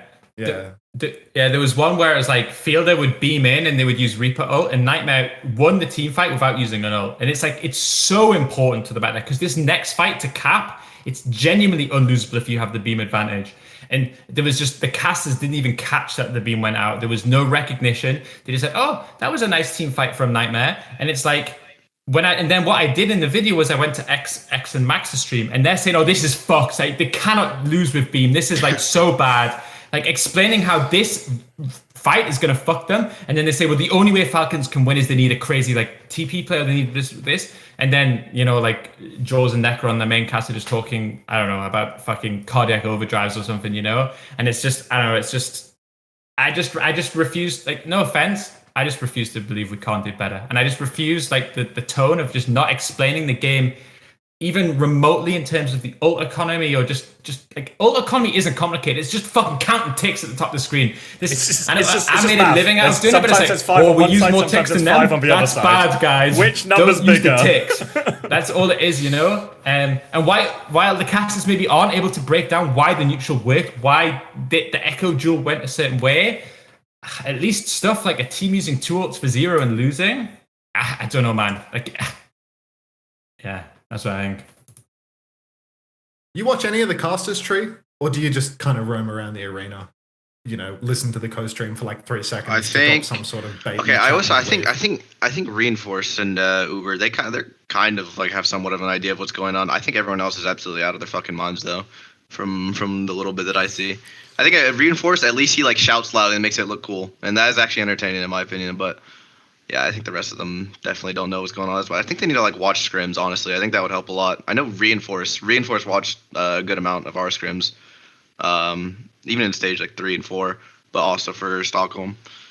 I think that's pretty common for other games. Yeah, I mean Reinforce, he's not even a caster though, right? He's just analyst desk, so you never really get to fully experience that. Did I say Reinforce? I meant Uber and Mr. X. Yeah, Mr. X. I mean, Mr. X is he's the most popped out. Yeah, no. I swapped Uber and Mr. X. I was thinking of, I swapped Reinforce and Uber, and then I swapped Mr. X and Reinforce. So you're just a client. Fuck you, Sam. Yeah, don't worry about it. Just don't worry about it. You know what I'm saying. Big up Uber. Yeah. I think nobody's ever, jumping to torch Uber, right? He sort of just, go to. Yeah, he gets by. Yeah. Just watch scrims, and it can get better. Well, I just don't think you're going to see a lot of that. I think the sentiments I get as well from things like while we're burning bridges, things like plat chat and stuff, is they're always like some of the biggest critics of like this type of meta, or it's just a boring Mauga meta or something. I was like, well, fuck me. If the people who are meant to be explaining the show to me think the meta's boring and the meta's shit, what are the chances they're going to make it enjoyable for me to watch? Low, I would say. Yeah. Low. Yeah. So there's like no enthusiasm for Ilios them getting to picked watch. for the map. Yeah. Actually, that's Why are you Harry's. trying to shoehorn Ilios in here at every opportunity? Guys. I'm not done with this shit just yet. But it's the same, like, if you find something really boring and you think it's going to be really dull, you're probably not going to look for the details that might make it interesting. You're not going to be able to have that same sort of level of enthusiasm for it. So I think, like, I think it's the sort of thing that's exaggerated or exacerbated, maybe even more, when it's like this type of meta so heavily at a tournament. No, I agree. I think there should be, especially those in positions of power, should attempt to be more enthusiastic about the event that's coming. Or I think try to look for the positives, because you don't like. I think like if you control or like indicate that you think this is going to be a shit meta, what a surprise Twitch chat is filled with people who say it's a shit meta. You know, like people are always gonna go for that. You know, so I don't know. I think listen, the bridges are on fucking fire, but I really think people should look at it and then just really be honest with themselves. You know, like. I think there is a way to present this product in more of a serious competitive way that explains the ults that are actually going down and what it means. I think there has to be so many fucking pros that have retired now that you can drag some of these fuckers out of bed and get them to help you. Like the same they do in every single fucking sport, you know. But anyway, any other bridges people want to attack while we're here at the end of the year? Well, we've got the torches out. Away at this point, you know? You sure? Let's save the rest of the gasoline for when we're going to go to Saudi next year. Sounds good. Then, was there anything else we want to cover from the actual sort of Stockholm tournament? Anyone else who's maybe been missed out as a winner or loser? Anyone else who needs to be called out? No. Oh, we set up this. Yeah, I think we did good. Oh wait, here's Good one for tournament. you. Here's one for you, Chris. Why do you stop going Genji against Twisted Minds? I don't know. I think Jamie just picked what he thought was working in the moment. It wasn't. It was just. I trust him to pick the right heroes in the right situations. Didn't really look like it was working, just quietly. Yeah, I mean, I made a lot of mistakes in the Twisted Mind series because I think one thing that as a coach I'm always very aware of is like I need to attempt to like not break anybody's confidence. So I think that's maybe one of the reasons why like people kept playing the Mauga mirrors, because it's more important. They feel like to say to their players, no, we can win it, so okay, let's fucking do this, as opposed to saying we're fucked. But I think one thing that I admired about Toronto, ironically, is when Toronto came against the like what we'll call the cheese teams, like the NRG and the Twisted Minds. They didn't say, yeah, we'll win, our comp can work. They just said, nah, it's just full counter it, you know, from day one. And I think I should have probably been more willing to just say fuck it, and then just, like I felt in my head somewhere that like if I subbed in Sparker, it would like kill Jamie's confidence, and I didn't want to do that for the next game because I felt we could win with Jamie or whatever it ends up being. But I in the future I need to be braver with stuff like that, and then just instead of just saying, yeah, our comp can win, if it's clear that their comp is designed and they only scrim against our comp, we should just swap heroes as well, you know? So I think, cheers to me. Cheers to that. Cheers. You know what they should also get credit for, Toronto? They beat the ball comp. They forced. They did too. They beat the ball comp. They forced Crazy Raccoon off the ball comp on Ilios, despite it being on Ilios. And then they just swapped to a dive mirror and lost. So there's still improvements to be made, but they beat the ball comp. And obviously the Zarya swap against NRG as well. Like a lot of Toronto's decisions comp-wise actually seem to pay dividends for the most part. I mean, that was just like classic Toronto all year long, right? Like actually really good at the swap game, like since forever. They've got the actual musical heroes tank player, and they always play around that strength, you know?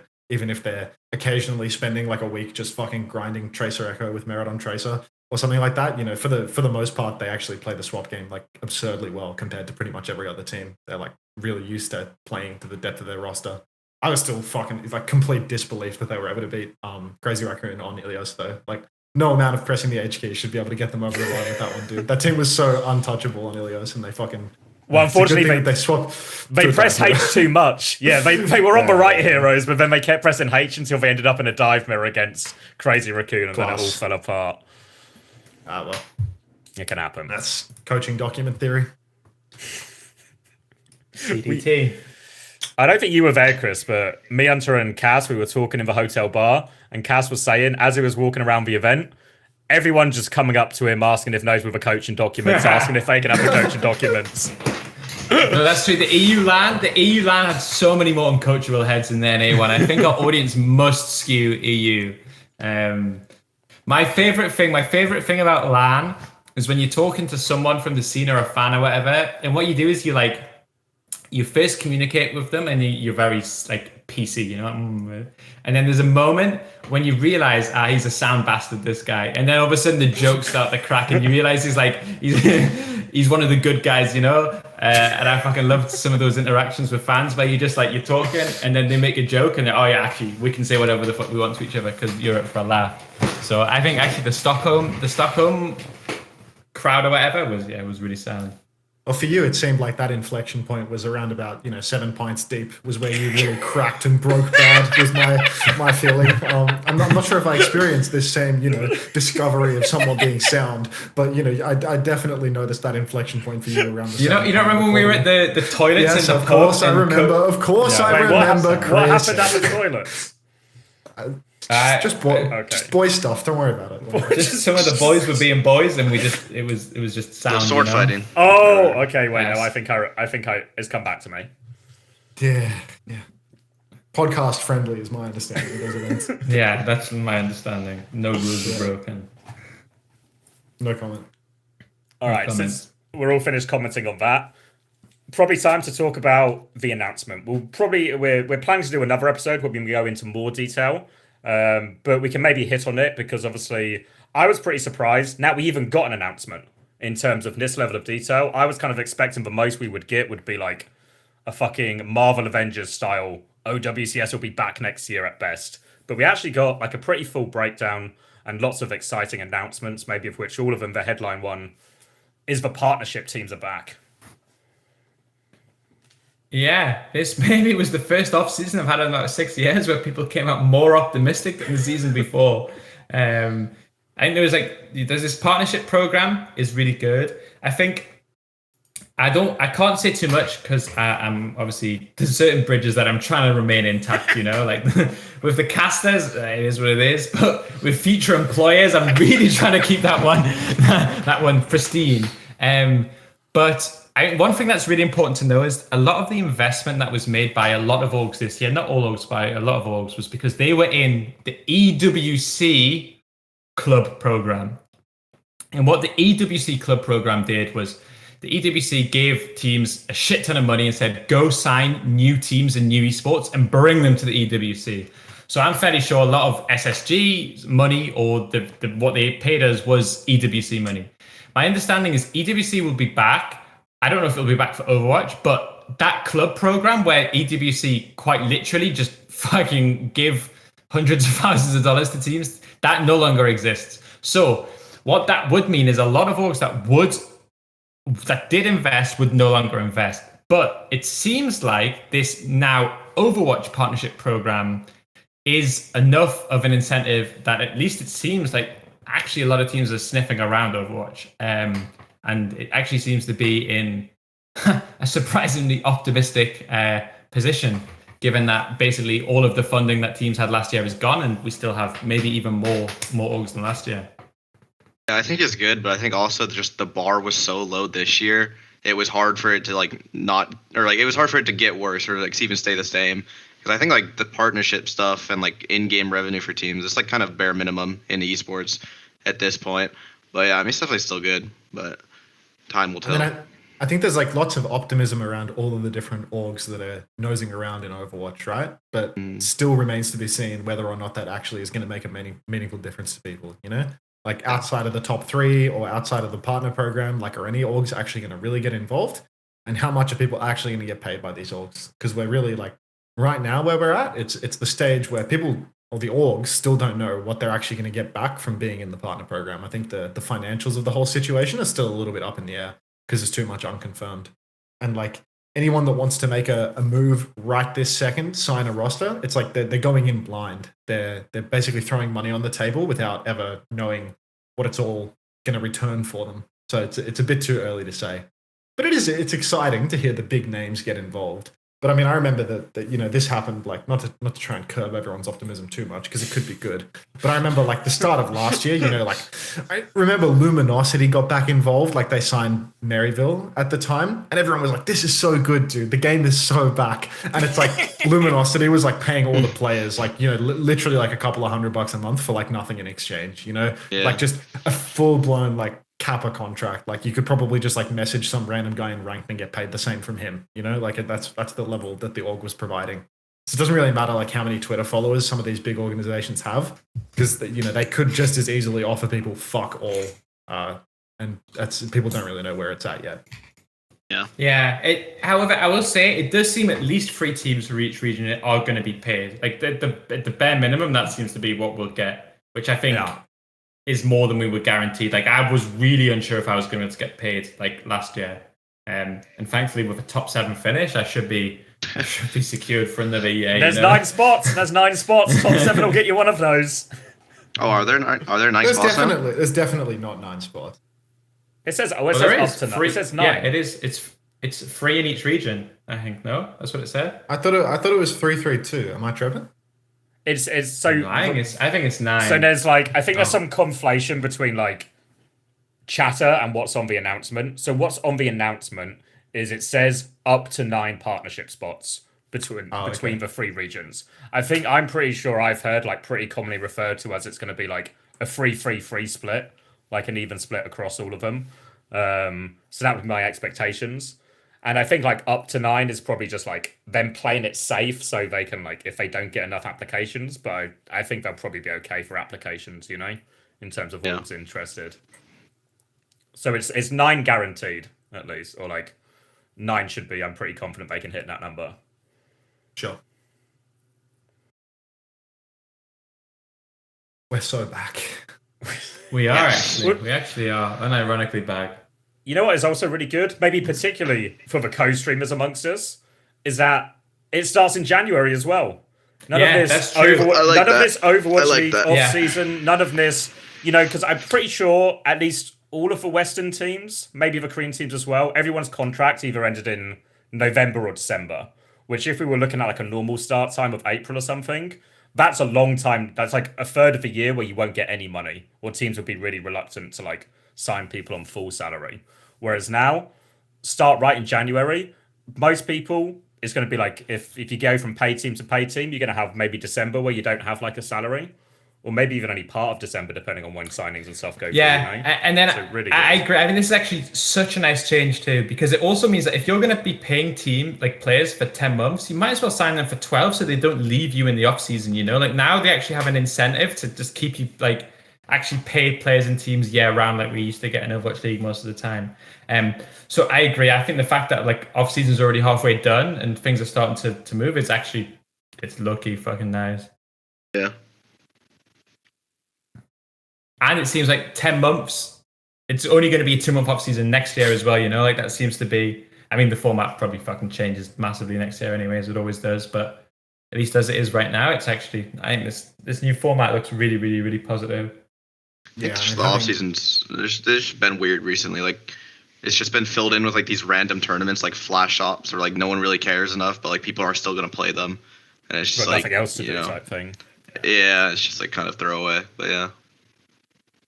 I mean, from what this format seems to be, where there's going to be like basically all of the important games like streamed all the time, and the tournament format shifted in a way so that you can actually get more important games happening all the time. It'll just be like a consistent stream of games over a much longer period of time, which I think is way better than getting like one big super weekend and then nothing for a month, and then uninteresting games for a month. Instead, like spreading it out over a much longer period of time, it's better for, co-streamers like Xavier and I who just want to like cover games consistently so that then people can watch our stream and, fucking get the camera fist bumped up for some subs and shit. You turned it the wrong way. It's not this way, it's this way. Sorry. Yeah, There you go. much better. See, he learns fast. Well done. But yeah, like overall, I think it's pretty healthy for people that want to be streaming it. It's healthy for people that want to be playing it. You don't have to play. It's just way better overall. The format seems super positive. It's actually one of those what feels maybe kind of rare. It's like everything they've said seems like a positive move. It's too good to be true. That's what it is. Yeah, no, just wait. What's the catch? Something- What's the Yeah. catch? What's the catch? Yeah. I guess one thing that's maybe worth talking about, because I think we'll talk about it in more detail maybe in a future episode and sort of focus on this, but maybe what should be people's expectations? Because a lot of right now, I feel like there's a lot of chatter on Reddit and places just about like who's going to sign where, who's going to sign there, but what is actually going to be, I guess, like the order of what happens next? I think what happens is I think the 3 teams get announced or accepted at least internally into this fucking program, whatever it is, and then there'll just be like a massive arms race. I imagine very quickly after that, every player will get snapped up. Yeah. At least maybe the ones that like the top players from each region, and then maybe they will start to like trial or like take time to fill out. But to be honest, I don't know when these like teams get announced externally or internally. So at the moment, it's just very much you hear, oh, this guy, they're talking to this. You hear every name, like every org, it gets mentioned, but like half of it is probably cap. And then just because a team is interested in Overwatch doesn't necessarily mean that A, they're even applying for the program, or B, will get in. But I think that timeline-wise, nothing happens until Blizzard just tell which teams you guys are actually in the thing. And then the second that happens, I think it goes really fast, and I think you start to get announcements quite quickly. Yeah, I think you start to get, if not full announcements, at least leaks before January. Yeah, that would and be my guess. I think the off season's so short Christmas. now. Yeah, true. Yeah, So like even faster. People need to make those decisions quickly, but like I think nobody's going to do anything until there's actually like the full announcement of who's in the partner program. Unless people are getting themselves scammed, like people are signing stuff before. But that would just be silly, in my opinion. Like anyone that signs before the partner program stuff is announced is just like, probably like robbing themselves of the opportunity to bid between teams and stuff like that. Yeah, I think that will come, and then that will just be like the hottest ticket, right? And then there'll be presumably, like 6 teams in the West, 3 teams. I imagine, to be fair, like I don't know if Korea will actually change that much, in terms of like maybe they'll suffer like less roster shuffles than the West will. But I think like over here, it will just be, I wouldn't be surprised if we get 6 new teams and they all look completely different, or like at least like significant parts different than this year. I mean, Korea's just crazy because it's like, it's almost 4 teams, that are better than like basically everything in the West, You could say it's 2, but like Zeta was like map 7 with both of the teams that made it to grand finals. And then I think below Zeta, the teams that have like, there's still enough players below Zeta that I feel like you could have a 4th team in that bracket. They haven't really formed because like the talent's been a little more scattered in Korea, but I feel like Korea has enough talent to actually have like 4 unreal, like top tier competitive teams internationally. And the rest of the world is like, it's good enough for one, like per region. Yeah. So it'll be a bit of a shame if Korea, continues to be like a 2-slot Andy region when there's enough players to have 4 teams that could world dominate. Well, Chris, what if we gave Korea another slot, but we took Ilios out of the map pool? Would you take that trade? Would you take the trade? For sure. All day. In a fucking heartbeat, mate. The anti-self-interest. Unreal. Got a much better chance of finishing higher up if I don't start every series 0-1 down. That's the fucking truth, mate. Should we do a quiz before the torches come back out? Do we have a quiz? All right. I've got a quiz. Actually, took a lot of market research to do this quiz, so I hope we all appreciate it. Market research? You've been surveying people? Quite literally, yes. So age has been a topic of discussion that we've brought up today. So what we're going to do is we're going to play a quiz, and we're going to guess the average age of each team that played in the Stockholm tournament. What I've done is I've averaged out every player that actually played. So if like UB doesn't count towards TM score because he didn't play any maps, so they have to have played a map. And to make it more interesting is you have to guess what position this team is, first being oldest, last being youngest. So if you say to me, NRG Shock are number one, the oldest team, I'm just gonna say no. I'm just gonna say wrong. Like you can't guess, like you have to keep going until you get it right. I won't tell you if they're like older or younger, I won't say anything like that. I just say no.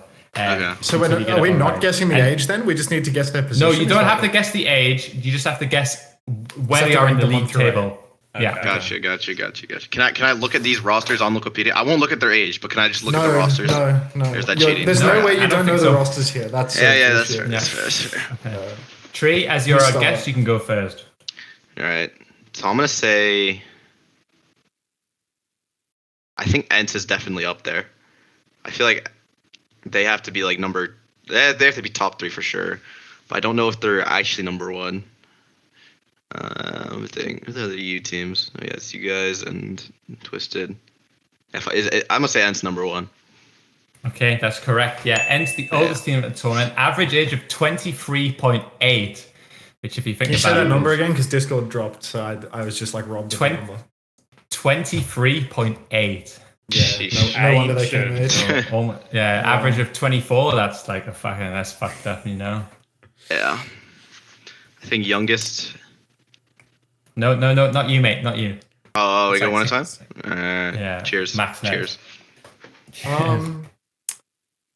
Fuck. Who? I think youngest is probably Nightmare. Wrong. Oh.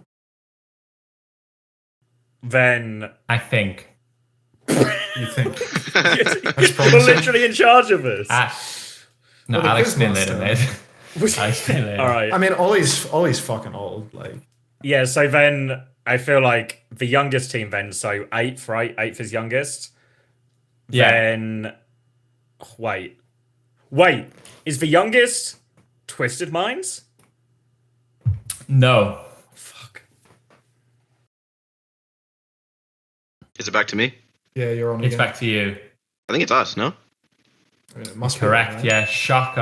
I Two say for I two. don't know because I for thought some reason Kellen Sis was like old. No. he's like He's 21. like I 20, think. 29, I don't know, Yeah. 21. And isn't Rack I think- like fucking 25? Yeah. Jamal's pretty young, though.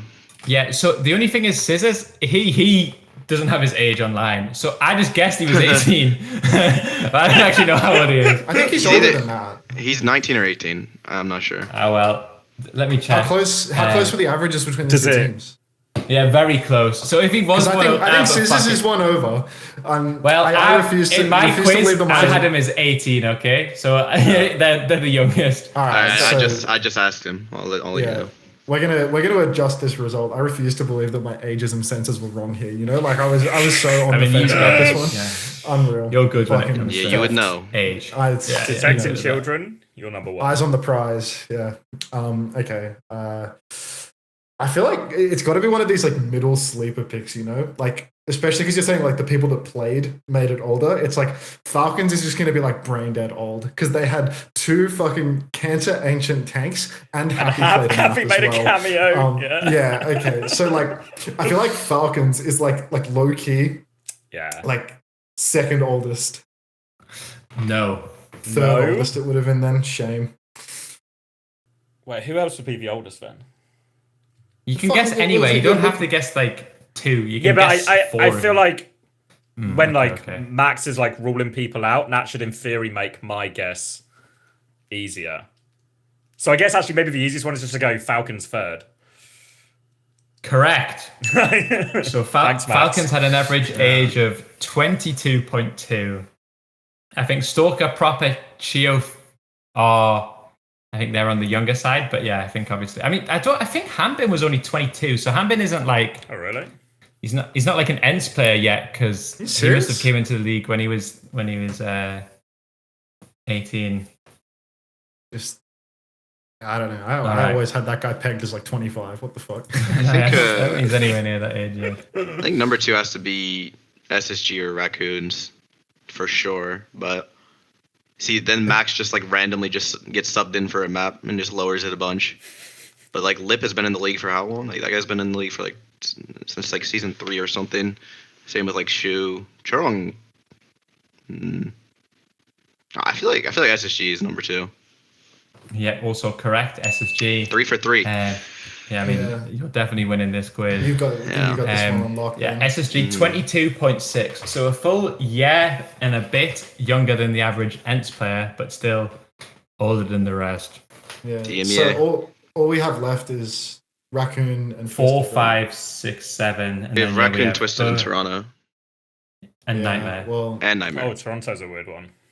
we haven't done Nightmare. So Nightmare's got we to haven't be done Nightmare. what? Because we got Nightmare wrong. We said Seven. second Yeah, to because last. Nightmare's 7 then, right?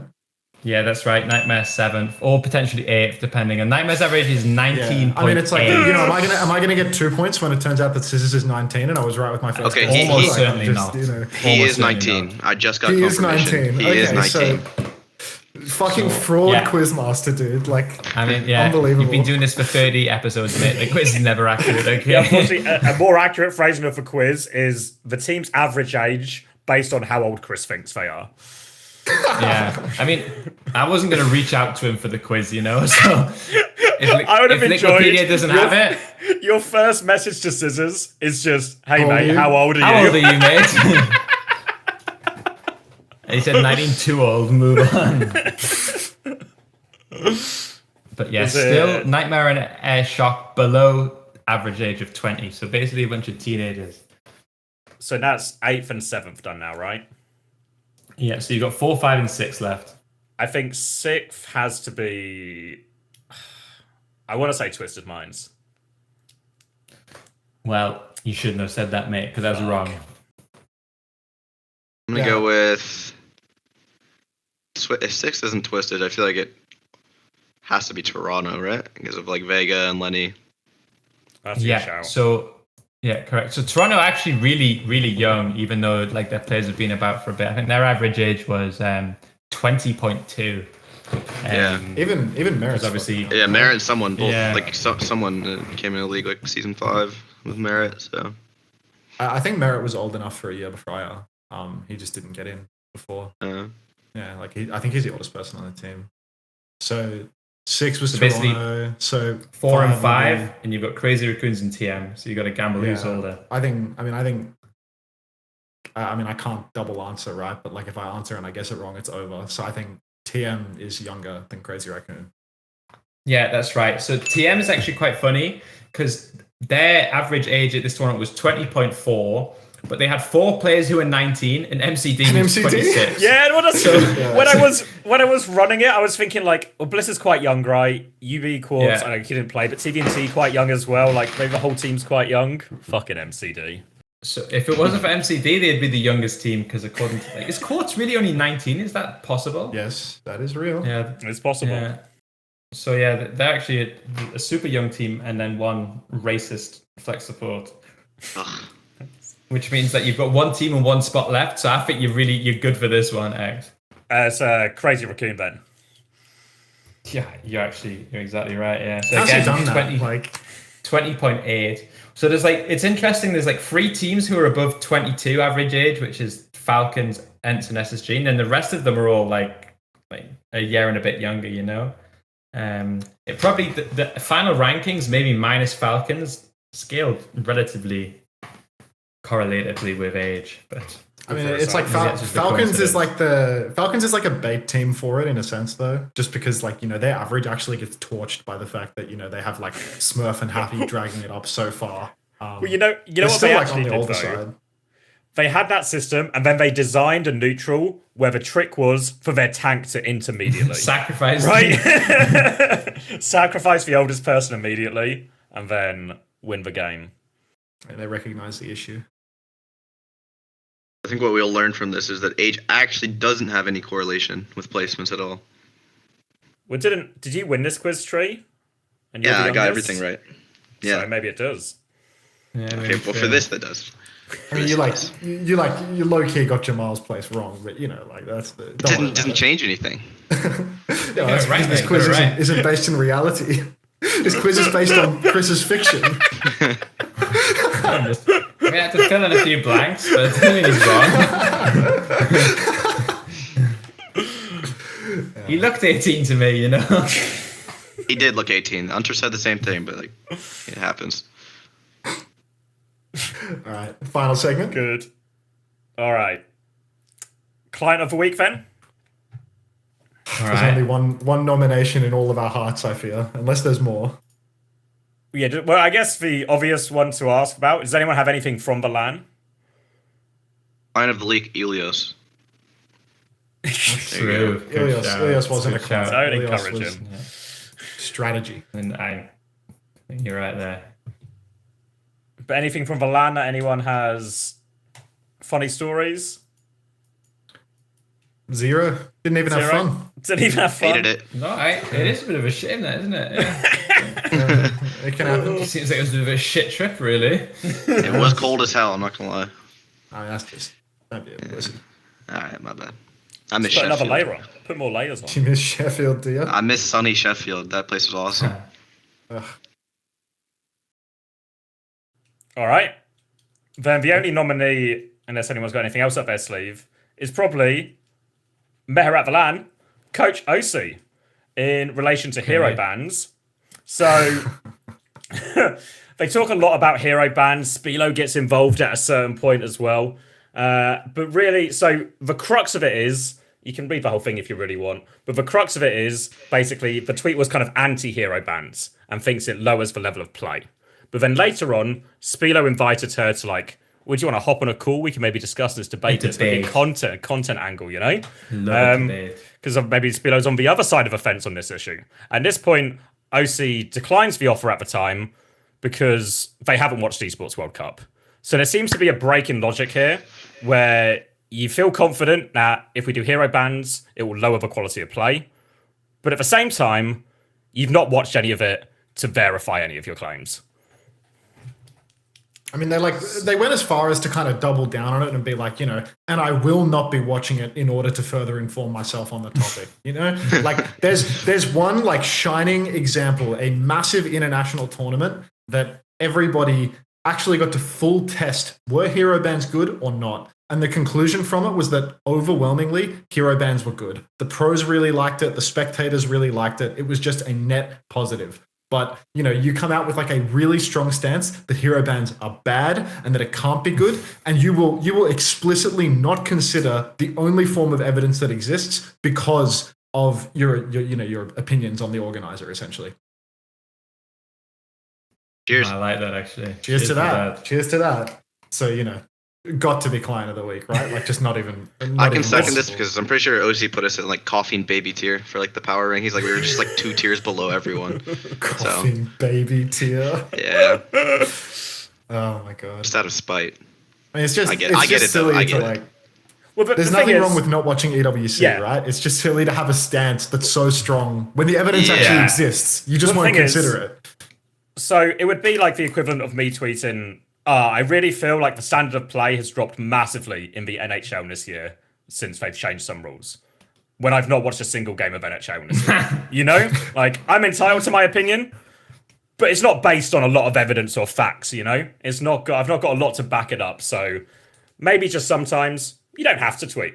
If you don't know about something, you don't have to tweet. I mean, I disagree. I fucking love it. To be fair. You're going to tweet. Yeah, maybe it's all just rage bait. Are we looked into this enough? I think the best thing with tweeting is you should also tweet, and this isn't aimed at anyone, tweet about how much you hate Twitter and you're going to stop tweeting and then plug your other social and then just keep tweeting. That's my favorite thing about Twitter. What, do the monthly I'm leaving Twitter tweet, then come back? Yeah, I'm on Blue Sky. And then I've seen a lot of Blue Sky back. exodus lately. This place is a cesspool. I'm back, guys. I like the I mean, numbers. I'm back. how long did Threads last? Like, Threads is good for like all of 2 days at most. About as long as the yeah. Marshall Lauren career. Nothing ever happens, guys. Nothing ever happens. Nothing ever happens. Fork? All right. Cheers or no cheers? Have we done Oh, it? cheers. That it? We've done it. That's it. Cheers. There you go. Let's get a YouTube super thanks going for this episode, guys.